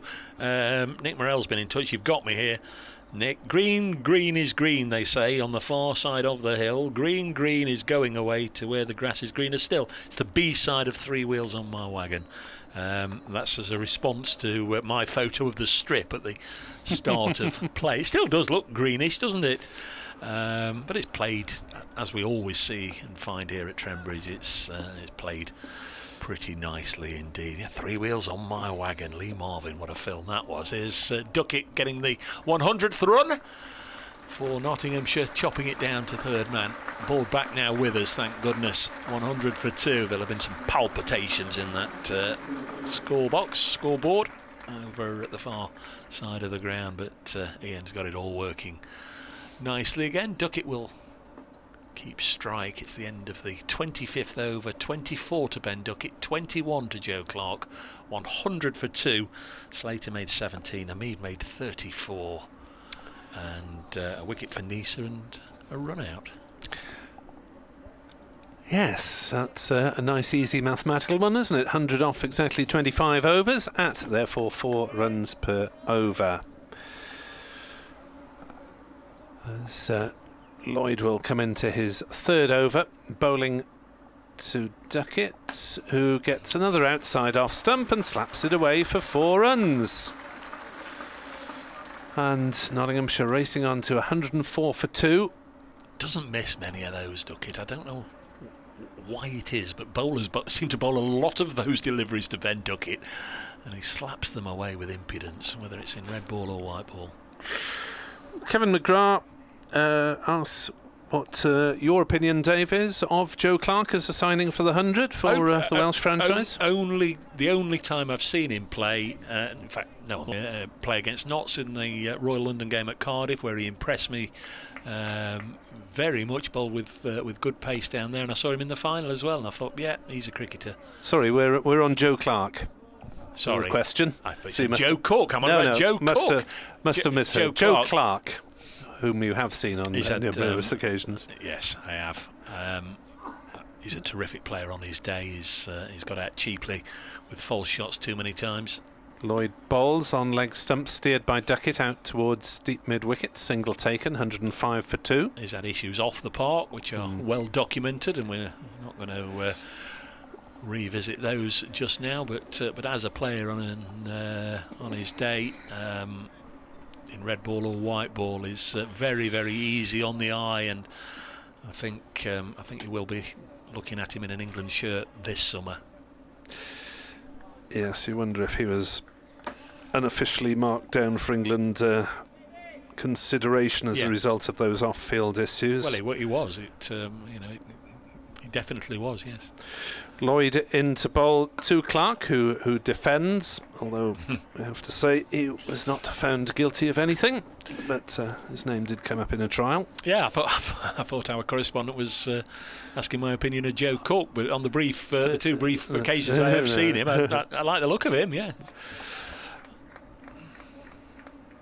Nick Webb 2017, Brace Cricket, if you wish to tweet us. 105 for 2, Nottinghamshire, rattling along. Lloyd to Clark, who defends to mid-off, and there's no run. Where are we? We're about, 7-8 minutes to the lunch break. Steve Crawley says, Dave, you're confusing Paint Your Wagon with the song 3 Wheels on My Wagon. I am indeed. Yeah, 3 wheels on my wagon, and I'm still rolling along. Yeah, we had a I am confusion on the last commentary as well, as Lloyd bowls. Clark drives up to wide mid-off. It's fielded there by Nisa, and there's no run. Mind you, we weren't up with Popular Culture in the last match, because we at the one point had a confusion between Bruce Springsteen and Van Morrison.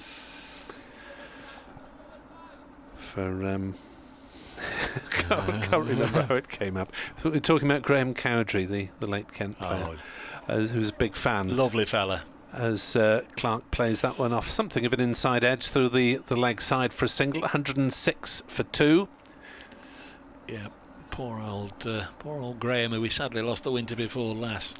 Lovely fella. Was apparently a big fan of Van Morrison, yes, and drove him round at one point. Yeah, spent a lot of time with Graham, because he's the last 3 or 4 or 5 years he's been a match referee, which meant he's very often been in the same umpires when in the same hotel as the umpires and the teams and whatever when we've been away games. So I spent a bit of time with him. Smashing fella.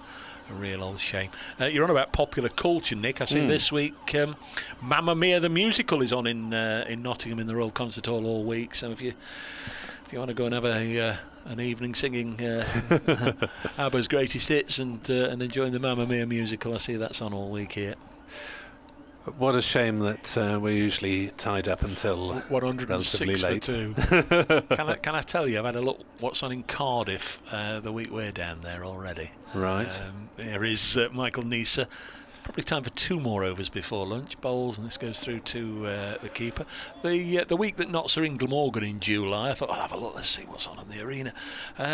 Mrs. Brown, the musical, the live tour. Oh no. I do apologise on behalf of Wales. I quite like it.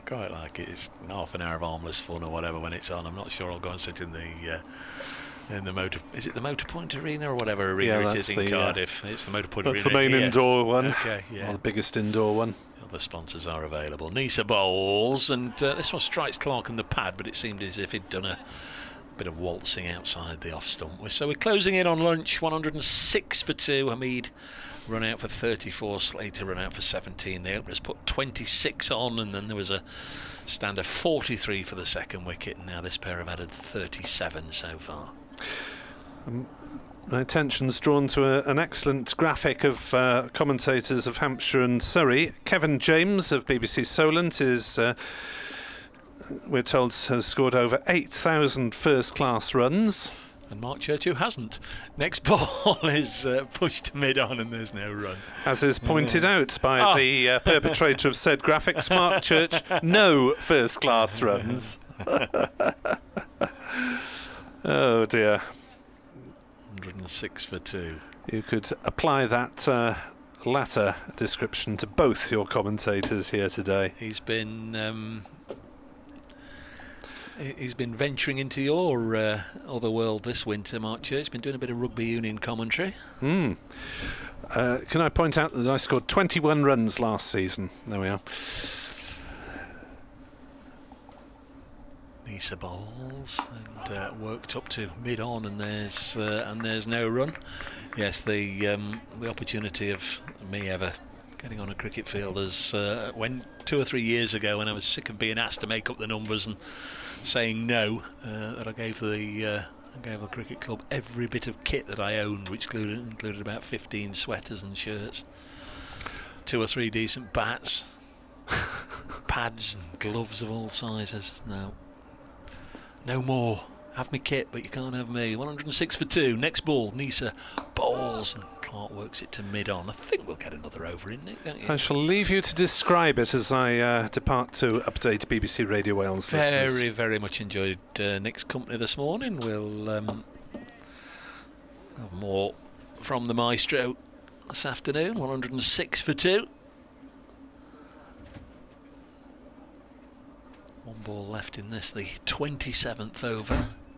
Michael Nisa will be bowling to Joe Clark, who's on 22, got a start. Helped on his way by that over from David Lloyd, where he slapped a 4 and a 6. Pushed a point, and there's no run. So I think there's 1 over remaining in the session. Thanks to everybody that's got in touch. Sorry if we've not got round to having a look yet. It was it's very, very glary. It's difficult to make out the screens when you're when you've got the sun on them. Steve Kicks, good afternoon, Dave. Not a bad morning's work from Notts. Pity about the 2 wickets, but got the 100 up before lunch. Let's hope it continues into the rest of the day and becomes a decent total. 106 for 2.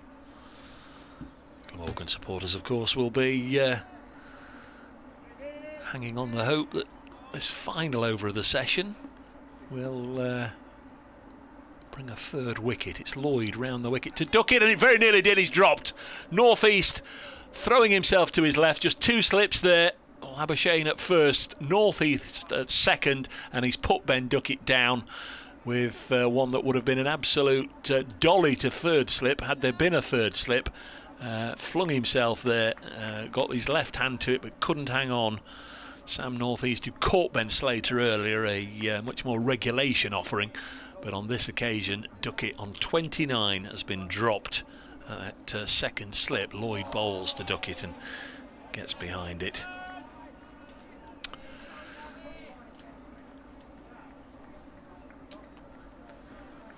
Sam Northeast, who's hurt Notts in any number of ways over the years, principally his volume of runs.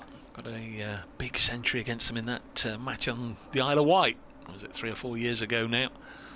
Next ball is solidly met by the face of Ben Duckett's bat.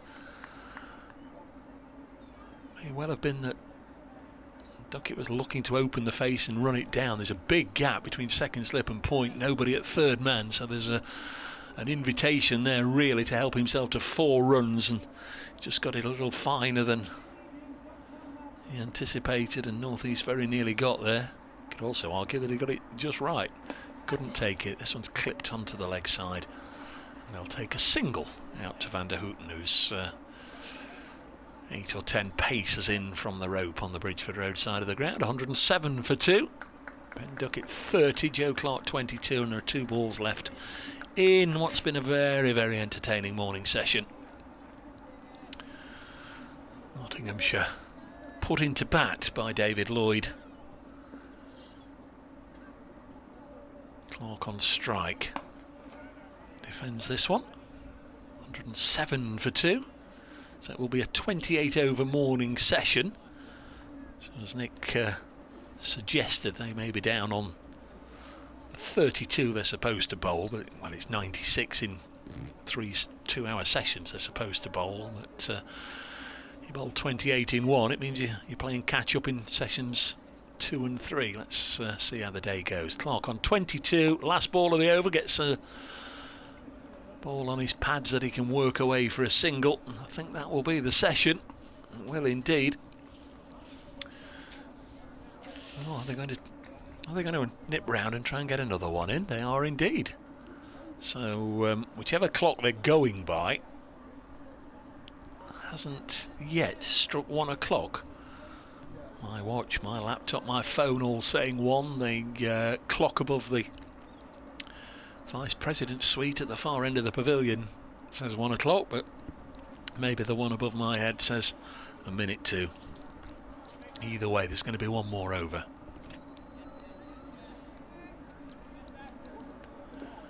Clark took a single, so he will again be on strike.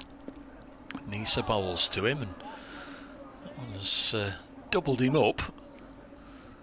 Whether it was in the box or the inside of the leg, he's certainly feeling a little bit of pain. He's sunk down onto his knees here, Joe Clark, and he will have wished it had been lunchtime. Might just spoil his lunch a little bit. Ben Duckett's gone down to see if his mate's okay. 108 for 2.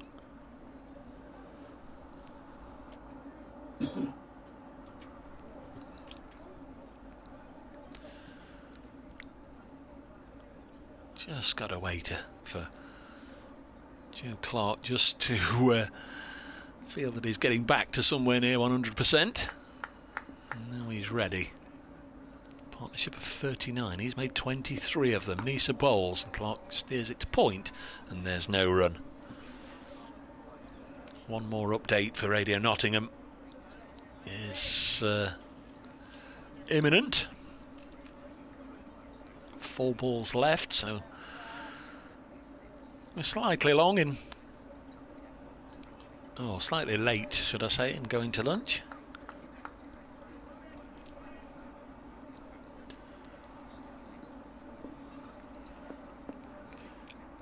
There's Nisa, and he comes again, right arm, fast medium, bowls well wide of the off stump. Clark happy to leave this alone. He'll not mind at all if the remaining 3 balls of the session are out there, so he can leave them.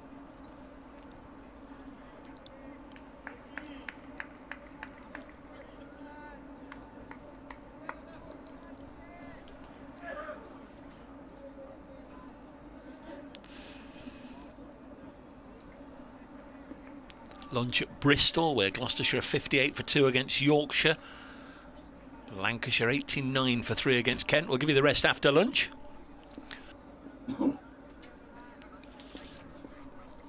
Not quite there yet. 3 balls left in this session. Glamorgan put Notts into bat. They've got a couple of wickets, but Notts have gone along at a decent lick this morning. They're 108 for 2. Joe Clark is 23 not out. Ben Duckett, who's just been dropped, is on 30. The 2 men out. Ben Slater was caught in the slip cordon for 17. Asiba Mead particularly unlucky. He made 34 before being run out at the non-striker's end as the ball deflected off the bowler. Just closing in on lunch now. 2 balls left in this session. Nottinghamshire 108 for 2.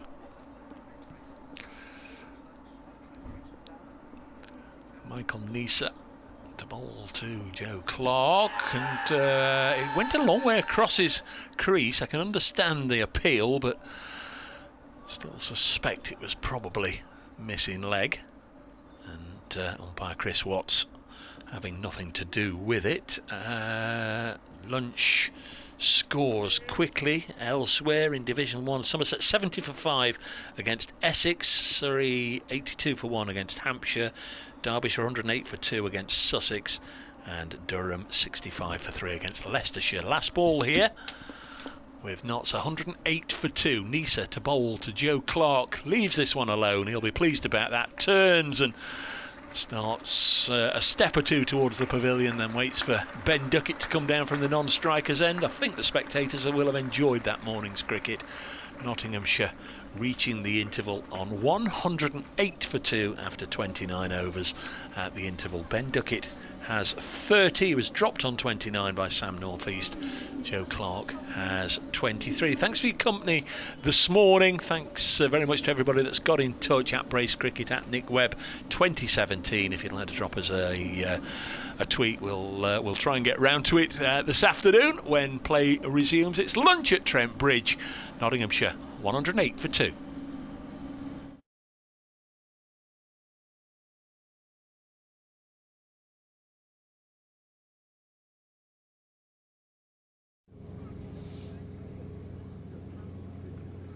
So that is lunch on day 1. Notts currently 108 for 2. Ben Slater out for 17, nicking one into the slip cordon, and then Hasib Hamid out for 34. Very unlucky, getting run out at the non-strikers end. Now, as you can see, I'm with Mark Clifford, who is Communities Projects Manager for the Community Trust. Have I got that right? Absolutely, spot on. That's the one. Now, we're here to talk about, obviously, all the projects that are happening over Easter, but we're going to start with something that's kind of been very important at the moment, and that's the HAF project. Do you want to just tell us what that stands for and a little bit more about that project? Yeah, so the HAF stands for Holiday Activity and Food, and it's on the back of the Marcus Rashford initiative to make sure that young people in inner cities and in some of the conurbations are able to access activities but also access nutritious food during the school holiday periods.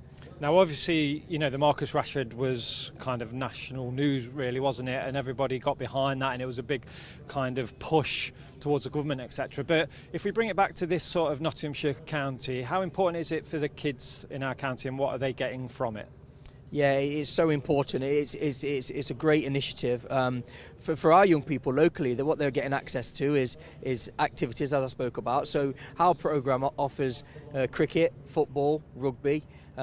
Today I've been and watched and witnessed egg and spoon racing. Nice. with the kids making and decorating their own eggs, and they get a nutritious meal. So what we do from a partnership point of view with Melbourne Park and at Baseford United as well is make sure that we're based in the heart of the city so that people can access us and get to us, and in turn, you know, we've got over 200 kids a week attending our activities, and we've also just opened one over in Rushcliffe as well, over at Bingham. So it's going really well. It's backed by the City Council, obviously on the back of the Marcus Rashford funding, but it's just great that these young people are being recognised, and there's a challenge in food and hunger that is also being recognised and dealt with. And what sort of ages are we talking about when we're talking about the kids involved in that? We work with anything from 7 years old up to 14, 15 years old. So quite a range, really, of different kind of personalities, I imagine, and different characters in that. Definitely lots of characters going on. You know, there's some fantastic characters. Lots of cheating going on today at the Egg and Spoon race. Oh, no, we don't but have that. That's what makes our communities so great, the diversity of the group, and you know, some of the characters that are able to get out of the house and not be in the house. I'm sure some of the parents are grateful for that as well. But it's great for us to also be able to get them out and expose them to different sports like cricket, because not a lot of them will do cricket in the city, and it's mainly football that is their go-to. So it's great that we get to expose them to that as well. And just talking about cricket, you were telling me that it's not just about the activities, obviously what they're doing at the moment, they're benefiting from this as well later down the line when it comes to T20 here as well. They're all getting a goodie bag, is that right? Yeah, so every young person who's accessing the HAF programme for us, whether it be in the city or Rushcliffe, will get a ticket for them and an adult to come to the T20 fixture in May, late in May. So that's great for us. We're hoping to get over 400, you know, of our people that normally wouldn't get an opportunity to come to cricket, or normally probably wouldn't be their go-to. Yeah. And hopefully they come, they enjoy it, and they come back. You never know what that can kind of start, really, do you? So it's nice to get them down here at the bridge, and we look forward to seeing them.